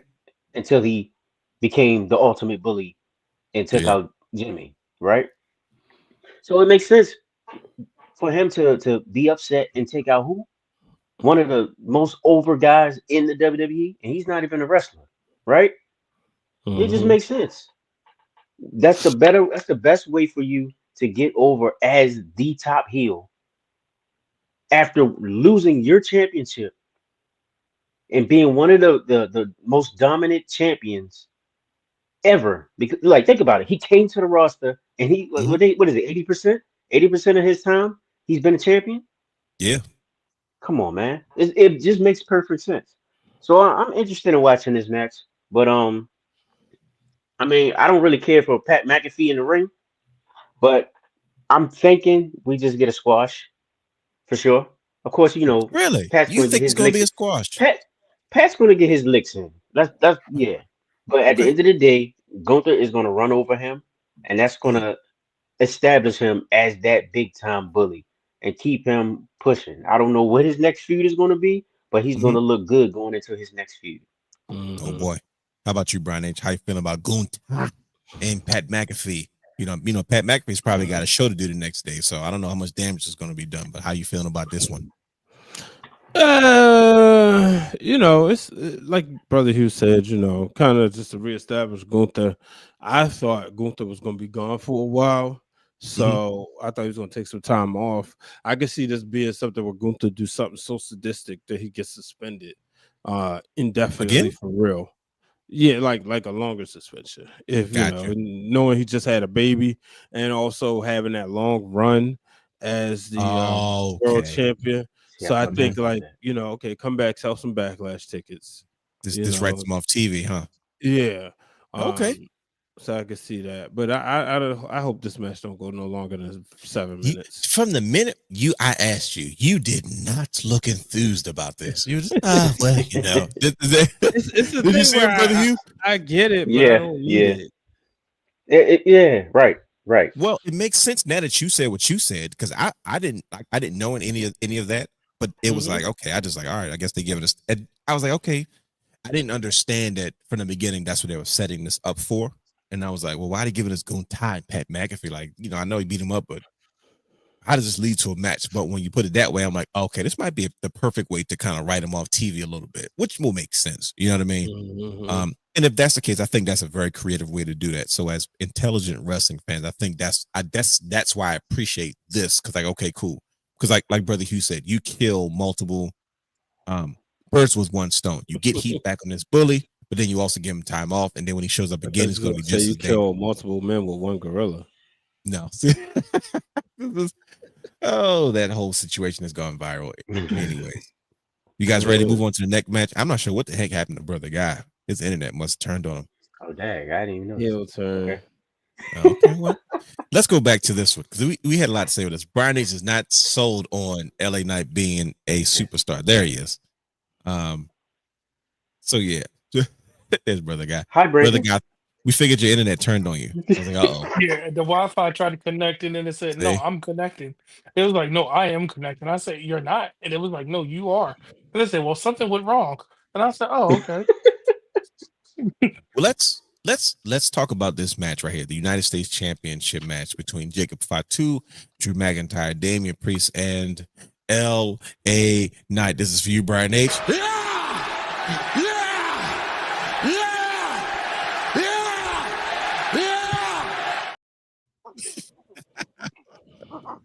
Oh boy, and we really need a debate show. We need a debate show, because there's so many of these debates. I can't believe Brian H doesn't think this guy's a star. Anyway, Oh boy. but Jacob Fatu, does he leave Backlash as the United States champion? Brother Guy, you're back on it. You got cut off the last time, so we're gonna let you take this one first. What are you thinking? How do you think this is gonna play out as far as this fatal? Are we still calling this a fatal 4-way? I don't know if this is the right jargon for 2025. The fatal 4-way? Can we call it that? We'll call it that. Yeah, that's Yeah, it's a proper. fatal four, right? Yeah. Talk to us, Brother Guy. How you feeling about this? This match is to showcase who, how we had the SmackDown 6. This is going to be those next. These are great. I don't want to call them pillars, but all intents and purposes, this is about to show us who SmackDown is about to be built around. And they're going to make sure that these are the next people, because we know John Cena only got how many dates left. Cody Raheem is spending time with Liberty, and Roman is going to be in and out. So these are your must watch people for the next few months. Well, I'll probably say the rest of the year. So I think that's what this match is going to do, to show, hey, look what we got. Even though our champion might not be there, or the ones that you want to see, these are the ones that you're going to want to tune in, and you're going to want to go to the show to see, for some odd reason, because we know what Damian Priest is going to do when it comes to the PLE match. He's going to deliver something that's going to have you talking about him afterwards.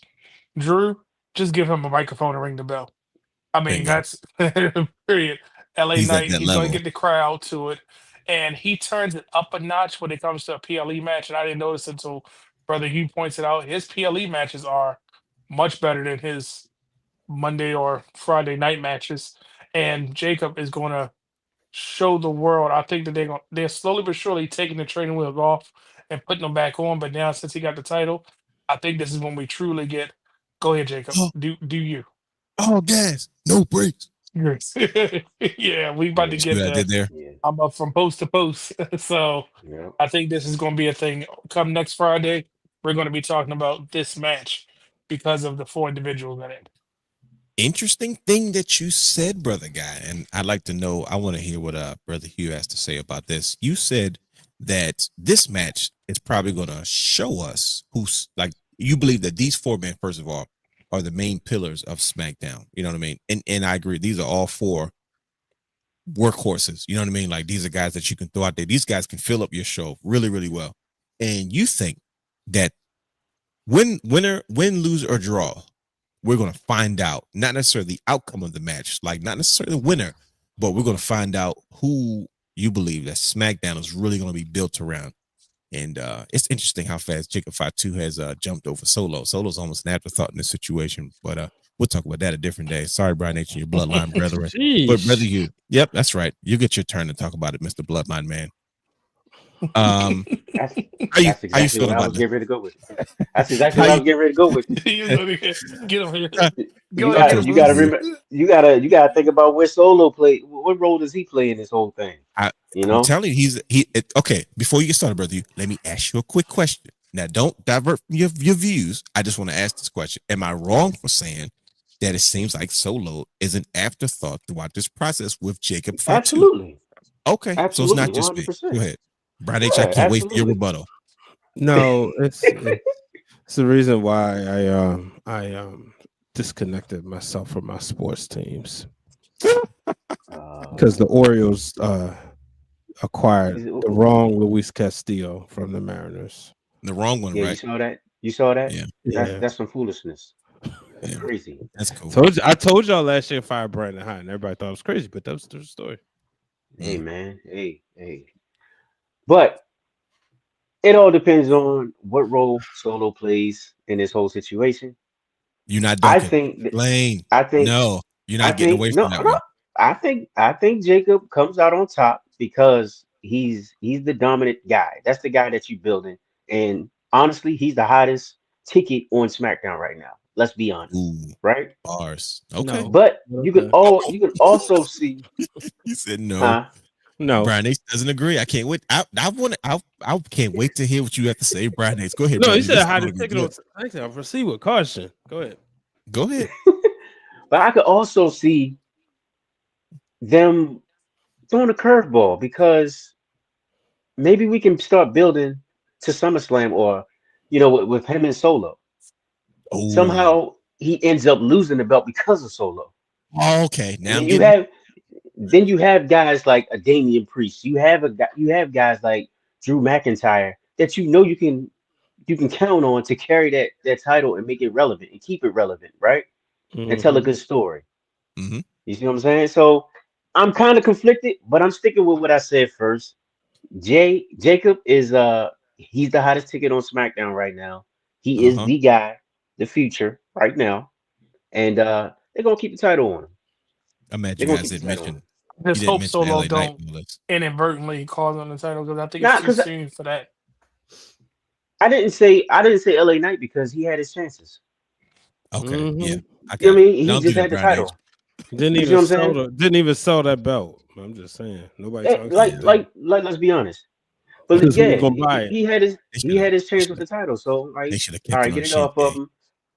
He's in it just because, like you said, he's a people champ and he's popular with the fans. Brian H. Where else does he belong? Don't do that. Let's be honest. I mean, that's his space. That's his job. Like that's his role on the roster. I get you. I get that. Yeah. So Brian H, come on now. You didn't seem like you agreed with brother Hugh when he talked about Jacob Fatu being the hottest ticket on SmackDown. Now, on one hand, I do agree with brother Hugh. It's because think about it. These four individuals are the workhorses. They're gonna be there week in and week out. Your superstars are in and they're out. They're there. They might not be there. They're so in and out. They got to make an announcement, and then the numbers go up. That's what superstars do. I'm not taking nothing away from the superstars, but I don't know. These guys are the ones that you expect. Hey, this guy's got to carry my show. All those times that Roman wasn't out, Seth was there. You know what I mean? So it's always got to be that workhorse. But brother guy has already made it clear that hey, look, whoever we're gonna find out, because I don't want to say whoever the winner is, because it may not be the winner. Like Davey Boy beat Bret Hart in '92, but Bret Hart came out the winner. You know what I mean? So, but we're gonna find out who this is really gonna be about. But you didn't seem like you agreed with brother Hugh about Jacob Fatu being the hottest ticket on SmackDown. Talk to us, Brian H. How does this play out? I think he, as you saw that great video, on Steps Places. That was wonderful. I think he shares it with Sister Trin. So yeah, I think him and Naomi are the hottest tickets on SmackDown right now. But with that being said, I kind of got a feeling I wouldn't be surprised if the trigger was pulled and we get the ball rolling for Solo versus Jacob. Now, what do you mean by that? The trigger being pulled. So the thing I'm struggling with is who walks away with the title, right? Because it kind of, I think you know who walks away with the title. Who? LA Knight again? No, it's Damian Priest. They keep trying to find a way to keep him over. So it's that's what I was thinking, right? So yeah, he walks away with it, and then him and Drew have something else to fight for. Because what did Damian do? I mean, what did Drew do? Damian took away Drew's world title. True. So that'll have give them something to fight for. And I don't know if Drew McIntyre. I feel like he's been U.S. champion before, right? He has only Intercontinental. No, see, there you go. He's only been Intercontinental. Still to give him the Grand Slam. Grand Slam. He needs the U.S. So this would be fun for him, and then he could have something over Sheamus. He could reach that Grand Slam status beforehand, and then Sheamus just caught a stray. Well, just their friendly banter. Okay, yeah, he could be that friendly banter, but then also, Jacob and Solo can get their program going, but it wouldn't be, it could sometimes you get the award and then you have to go back and chase it again, but you get that quick distraction. We saw that with Jey Uso. Jey Uso had the Intercontinental title for what? It felt like a cup of coffee, because that wasn't the destination. But you kind of wanted to get used to seeing him wearing singles gold. Yeah, and that was that moment. Yeah. I could kind of see that with Jacob. Like, is he going to win the world title this year?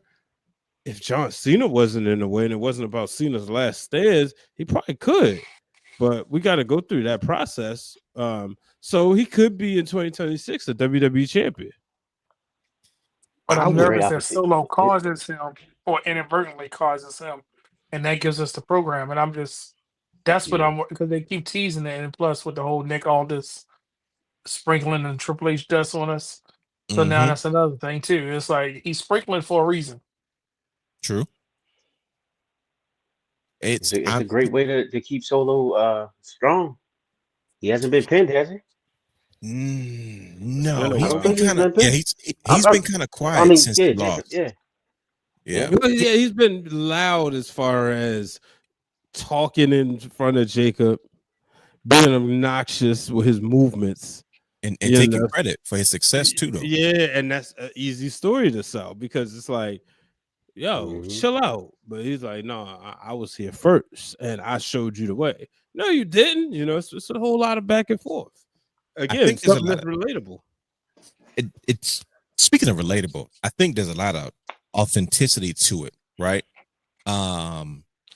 Jacob Fatu came in with this attitude of like, I love you, Solo. And there was always this loyalty that Jacob Fatu had to Solo Sikoa because of the background of who Jacob Fatu is. Everybody knows he struggled to get to this point. Everyone knew who he was before he got to the WWE. We talked about the Usos, like, man, we stayed away from this side of the cousins because they unhinged. Paul Heyman's like, bro, we looked at all the cousins. There's a reason why we selected the ones that we selected, because these guys don't play by the rules. And there's a level of gratitude that you can tell that Solo's like, I'm finally taking it back. Like, where's Tamatonga and all of this stuff? Like, there's a lot of subtleties that's going on that I'm noticing. I'm just like, look, now Jacob Fatu's like, I'm here and I'm not backing down. And he's very loud. He's very, like I said, he's all gas, no brakes. He's made it very clear. And it's like, man, when you think about Umaga's main event program with Triple H, like at that point, I was like, oh yeah, Umaga's about to be a top guy. You know what I mean? Jacob Fatu, we looked at Solo very similar, when he came in, but there's a level of authenticity to Jacob Fatu, and he's really a veteran. Now, he's been doing this for a while, but people don't remember how him and Solo used to, they were the faces of the Samoan wrestling dynasty, outside of the WWE. Like, like they were every year, every time they always have who's next in their group, and they're the kind of ones that kind of lead things outside of that. I remember it was a joke one time when people said, Jacob Fatu is the tribal chief of the independent Samoans. And he was like, no, that's not true. I acknowledge Roman Reigns as our tribal chief of our family. And everybody's like, oh wow, this is serious. That's how it was legitimate. And it's like, when you look at Jacob's legitimacy, like when he talks, you believe him. Like when he's doing other stuff, you're like, no, that's really him. Like this, it's easy to sell because it comes across natural on screen. It comes across in his chemistry, and it's not only that, but also how he performs in the ring. His moveset matches his attitude. His attitude matches his words. His words match the energy of his promo. And I'm just like, okay, who knows how fast his rise is going to be? But man, I don't know, Brian H. You might be onto something. He could potentially definitely be a world champion a lot sooner than we realize. And I still think, yes, I think Solo Sikoa, he's jumped over Solo already, but I think they've made it purposely obvious because it's probably going to lead to a little, another chapter of as the bloodline turns. There's a few chinks in the armor, but bring back the greatest story ever. When can we get a legitimate Solo again, bro? Because I don't like this dump Solo they portraying right now. That's his character development. I don't know. It's tough. I mean, like, I'm glad he developed his character throughout, from the bloodline Solo to whatever. But I need that dominant Solo back because he can go in the NXT ring. Solo back. And I don't think a lot of people really know that he can really go in the ring. You see what I'm saying? So I'd rather see that Solo versus Jacob right now. Come on, man. What do you really want to see that for the U.S. title? Would you want to see them in the U.S. title program? Hey, would that be enough to make a marquee on SummerSlam? Why not? Maybe that's the way to go. Yeah. And either way, they going at it at SummerSlam. Either way, you got the Tongans could be torn in the middle of that. Like, whose side are we on? True. Or because what you call it got written out for right before Mania, and he was near Jacob's side. He was always running with. I mean, he was in Jacob's corner. Solo was just there, and then he was just like there. But Tonga Loa got to come back and do something mid for him. It could be tribal combat, and we acknowledge the the winner of the match. When you put it that to your point, brother, I think what he would need. He would have to put down Jacob. Like he would have to really like not necessarily win a match, but he would have to like make a statement and drop him one day, something serious, and everybody goes, "Oh my goodness!" Like, because think about it, Jacob has been on a tear. You know what I mean? He's been on an absolute tear, and for Solo to put him down, it will immediately put that like serious heat back on Solo. Like, wait a minute now, like I think we might have forgot he's not the one to play around with. So I don't know, man. I look Brian H. I don't know, buddy. I might be getting excited about this whole bloodline thing again because that would be on this level. I think that'd be really, really cool. And then you got Solo versus Jacob. To me, that's got Macho Man Hogan vibes all over again. Like whoever wins leads the bloodline as we see it. And don't be surprised if you see the women get involved. Naomi and Nia Jax on the same side for the first time. You see that? Or how about there's a few other brothers that might have got signed that we haven't still heard about that I'm curious about because I'm trying to. You're not gonna sit there and sell me Hikuleo, and he hasn't even taken a picture of his Performance Center T-shirt for the social media website. That's the reason why it's been almost a year, hasn't it? It's been almost a year since Hikuleo was signed, right? Yeah, that was before Jacob, right? I just wait. Yeah, I'm just waiting. It's gonna be good. Okay, see, look, we about to. And what if he's the one that comes back and helps Jacob keep it because he don't trust Solo? I mean, shoot. If Jacob start calling in people? If Jacob has Tama, like I said, Solo might bring in somebody else. Like, look, man, I'm bringing a little bro. Told y'all Sami Zayn ruined it all. Everything was good until he had to choose Kevin Owens. Chosen family. He just Kevin Owens. He had to choose Kevin Owens, the same person who always turned his back.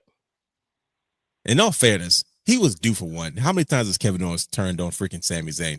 No, that's what I'm saying. He shouldn't have helped Kevin Owens. Yeah, you're right. He should have let Kevin Owens get beat in San Antonio and we're out on the sunset. No, he wanted to help. Yeah, you got a point. Anyways, that's fine. That is true.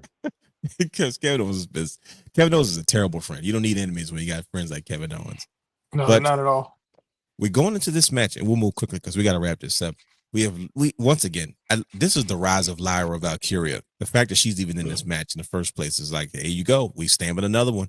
Becky Lynch is like, let me work with a young girl. You know, clearly both from Ireland. A mentor to Lyra Valkyria. You know, someone that she looks up to, and I always felt like at some point the older superstars, the women superstars. I mean, like when I say the superstars, I mean the superstars would want their hands on the history of the Intercontinental Championship. So instead of going into who do you think is going to win, I have a more complicated question to ask. Does this match? Is there more money in Lyra Valkyria and her chasing the Intercontinental Championship with Becky Lynch rather than her just getting a quick win over Becky Lynch instead of kind of a long-term program? And I ask that is because this reminds me of Tiffany Stratton and Becky Lynch. I discovered Tiffany Stratton because of Becky Lynch. Like I didn't, during that awkward NXT color phase, I really was like, okay, here we go. Same thing we talked about earlier with this developmental thing. All right, great. Now I got to get to know all these new people. That takes a long time to do that. You have to give me a reason to say, okay, I'm invested in these new groups of faces. But when Becky Lynch went down there and won the NXT Women's Championship, I was like, well, I'm a fan of the man, so I'm going where she goes. And then I saw this Tiffany Stratton, and I said, oh, she can go. She's really, really good. So are we seeing the same thing with Lyra Valkyria? Is there more money in the chase, or is there more money in just her getting a quick win over Becky Lynch? Does Becky Lynch need that lineage? Does her name need to be attached to the importance of the Women's Intercontinental Championship? Twofold question. Sure does. And I think there is money in the chase, especially when you look at Lyra's now newfound attitude.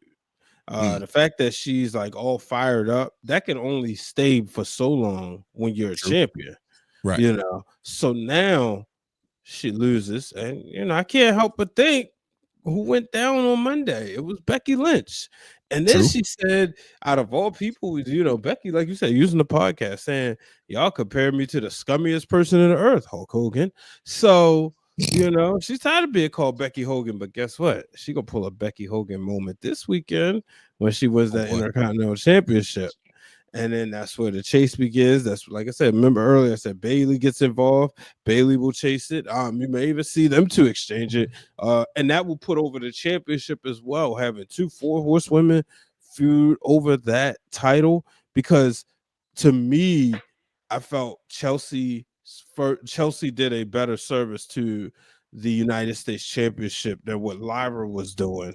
Lyra was having good matches, but I didn't. It was like the belt, as beautiful as it is, just kind of felt like a little afterthought. But I think now we're going to get that with Becky. No, that's you guys are doing a good job. Go ahead. There's something that we all forgot. This match is more important because what happens to Becky if she wins this belt? What do you mean? What happens?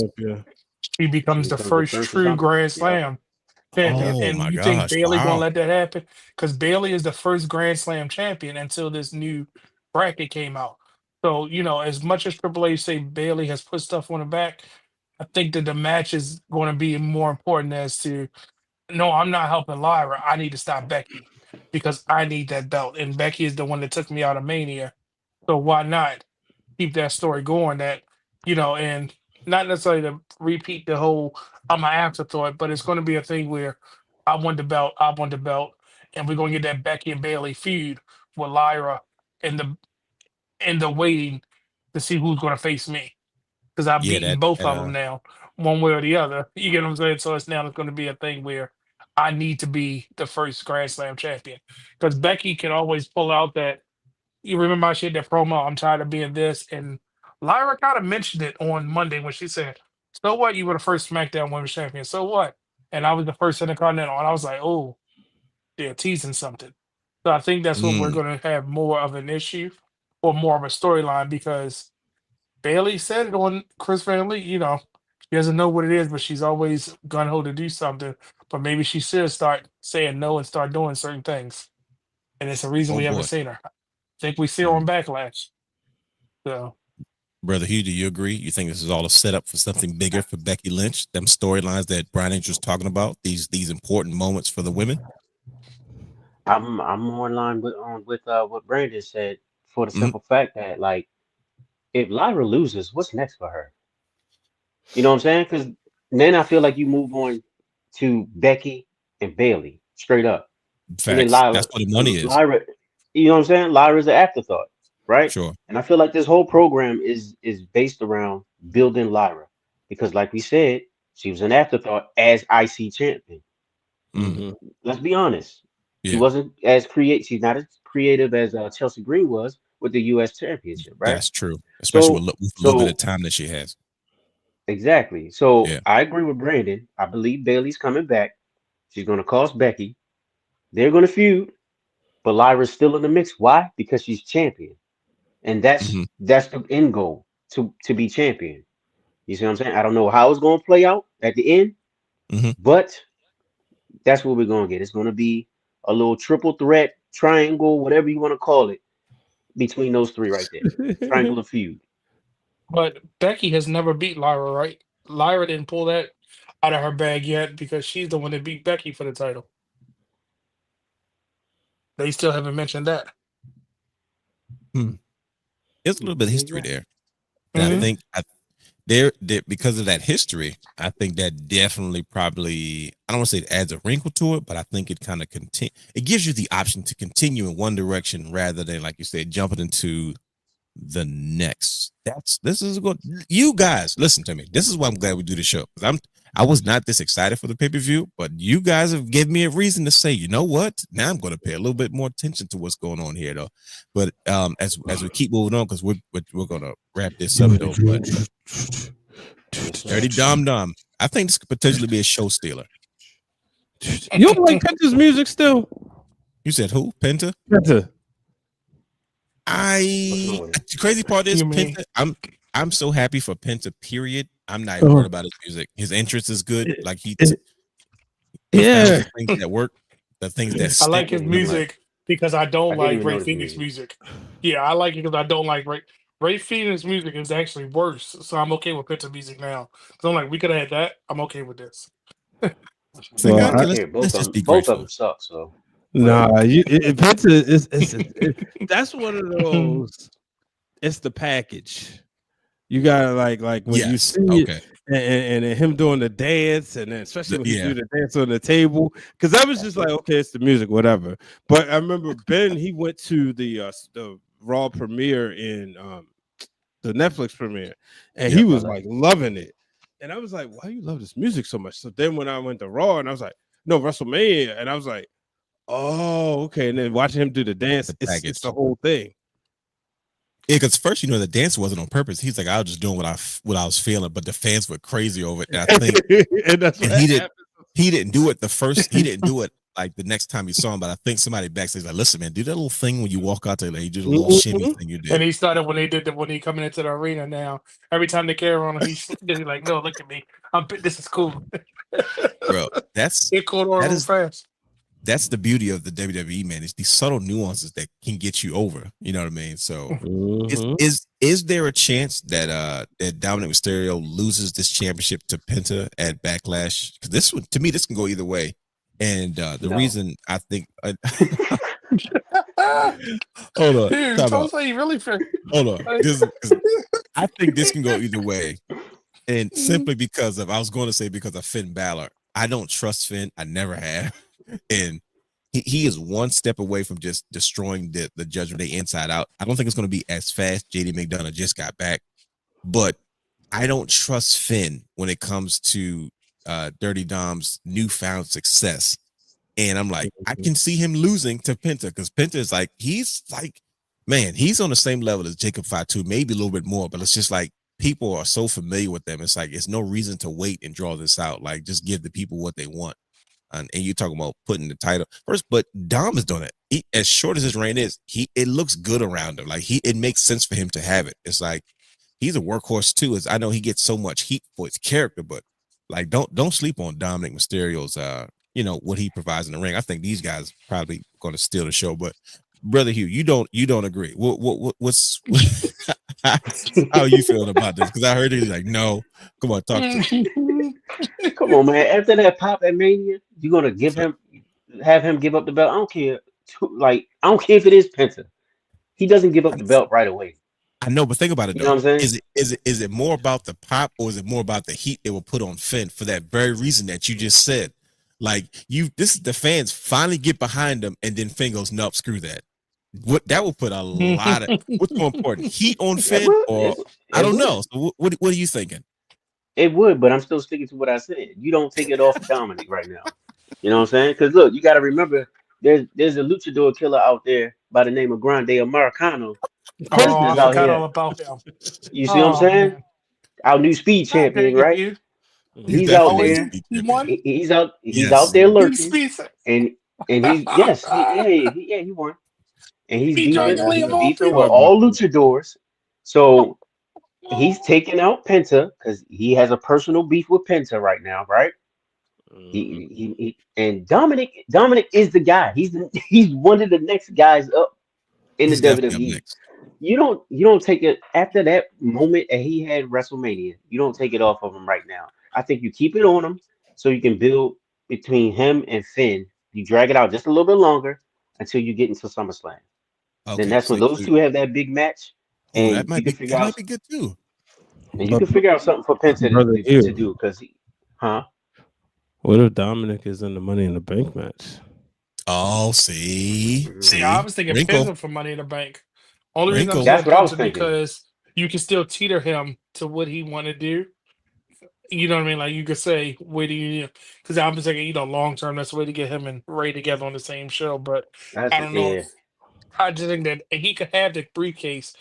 I hate to say, he can make money with the briefcase. If Penta has that briefcase or Logan Paul, it's going to make money. And I'm saying one of those two because imagine the way Logan Paul would decorate it or Penta would decorate it, and him yeah, carrying it, doing that walk with that briefcase. Even it's a championship match going on his music kit, and he just walk around the ring and then leave. People will lose their mind, and people will buy it if that briefcase looks like his mask. Yeah, Like it would lose. I It's feel so like you don't much even need money the in it. briefcase, but yeah, I'm just saying that for I feel it. put money in the pocket because in WWE's pocket. And this match is going to be the show stealer, the match of the night because of all the elements. And Dom said it on Monday. He misses Liv because she's not there. Mm. So now she's not there to keep the boys in check. The boys are all going to be inadvertently trying to help, and they might cause some way that's going to cause finally the breakup of this Judgment Day, or it's going to bro. cause a rift between them. And you If know if what? I forgot what if segment it Because we Finn, was. got AJ there too. true. I forgot what segment it was, but remember you saw what's this called? Raquel and Finn was talking in the background, and I forgot who it was that was or what was going on, but Trust they her were either. talking in the background. What if Mm. they're plotting against? You know what I'm saying? Because we still was speculating that Liv and Finn had something going on for the longest time, right? Kinda. Hmm. Right. So I don't know. I might be reaching, Mm-hmm. but who knows? Who There's no knows? such thing as reaching in the Triple H era. I know, right? Hmm. I don't know. I'm excited for this. Say first, I was excited just for the matchup, but you guys are doing a good job of selling me on Backlash. This is going really good. I'm excited now for this match. But we're going to move on because we'll be talking about that for another 30 minutes. The main event, we Yep. talked about this last week. We talked about a rivalry renewed. John Cena, Randy Orton. What conclusion did we come to last week when we said, how does this end? We had multiple scenarios, and I don't think we really Same came way to we a got for conclusion. this week. Okay. I just wanted to double check. Like, is it in the same boat? Are we still thinking, is this a match that I know I said I wouldn't, but I said, look, man, I don't believe in this match one bit. Is this about Randy Orton getting another world championship, or is this more about John Cena continuing his lazy run as Yep. he bows out Cena's gracefully? ruined wrestling. That's exactly what it is. That's exactly what it is. I was gonna say this is gonna ruin wrestling for us. Randy gonna get pissed to be ready to do it and get a disqualification. More and more I think about it, he's gonna get disqualified, and that's how Cena's gonna keep the belt. That sounds I like just, Randy Orton. yeah, because he's gonna get, come on, John, come on, fight me, come on, fight, and he's gonna do something, and then Randy's gonna go to that place because he hear those voices, and he's gonna get disqualified, and it's gonna, John Cena's gonna make it be known he's gonna ruin wrestling. And I just think, Mm. side note, I think if John Cena really want to ruin wrestling, every time he comes down to the ring, he should have one of those spinners on for the city that he's in. That's how you really ruin wrestling and piss the fans off. I think the fans going to have cheering him. They're not going to be pissed off. They're going to be like, yes, let's go buy the belt as John Cena. Mhm. Why is he doing this? And He's every like, time dude. it's that signature series one. They're going to like, dude, it's not working, bro. It's getting them over. They're like, look, man, we're selling belts, but They God love dang it, him. John. But God dang Yeah. it, John. We want people to hate you. It's not working. He's got to insult people's grandmothers just to get people to keep booing him. He got booed more as a face than he's trying to get booed now as a heel. Working too Yes. hard. They're So- like, no, we're okay with this. It's fine. So You let didn't me change anything. nothing. So let me ask you guys this. Who do you want to win this match? Let me go first. Randy Orton. Why? Why, real? This Because explain. I've always loved Randy Orton more than I was so happy when Randy Orton beat Drew McIntyre for the WWE Championship, even though he dropped it back to him. I thought that was one of my favorite moments during the Thunderdome era. I was like, oh, that's really cool. They gave him a quick title run. Like, I'm okay with the quick title runs. Like, I'm down with that. And I love Randy Orton. Randy Orton's on he said he's got about 5 to 10 more years left. I don't know how long his contract is, but he's got about 5 years left, he said, to really do his thing. So, I think if Randy Orton, if John Cena were to lose it to anybody, it's no shame losing it to Randy Orton. But how do you guys feel? Who do you want to win? Oh, come on. Hey man, I I, mean, want to see how he keeps ruining wrestling. Shoot, all right. My heart is telling me Randy Orton because I enjoy him over John Cena, but like I said, storyline purposes, But your I gotta see John body, Cena. your body. You know what I mean? So definitely gotta see John Cena win this. Just for storyline purposes. But what we're about to get is Travis Scott gonna come out, right? And then we're He's gonna get training. Sexy Red coming out. That's gonna be the counter to She from Travis St. Scott. Louis, But ain't she? She's from St. Louis. And then somehow Randy's still gonna lose. It might be because of disqualification or something. Mhm. Like Brandon said, he them voices start going and he going for the punt kick and doing, being extra. But either some way, I feel like John Cena either gets laid out or he just runs away with the title. If Sexy Red twerks to distract Randy Orton and cost him the match, There it is. I'm going to be There it pissed. is. That could be it. Wow.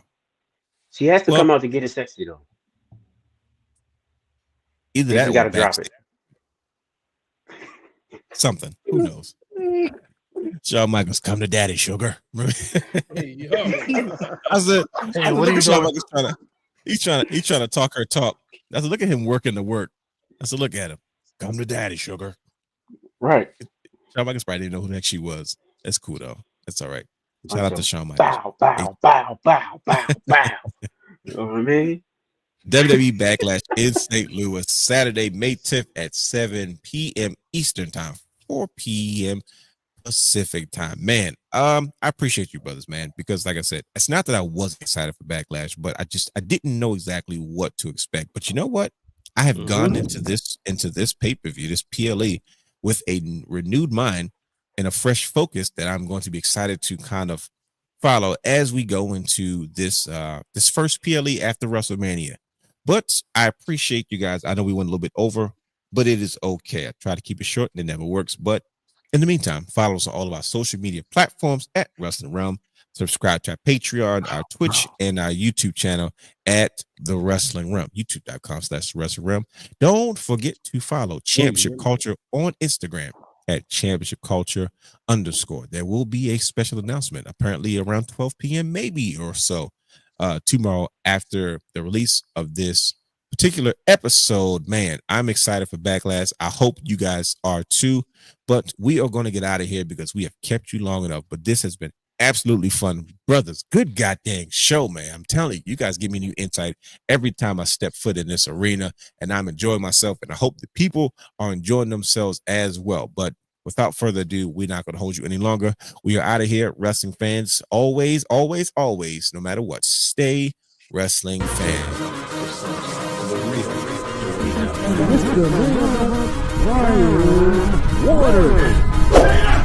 Houston, we have a problem. For all exclusive shows and bonus material, subscribe to our Patreon channel at patreon.com/thewrestling_realm.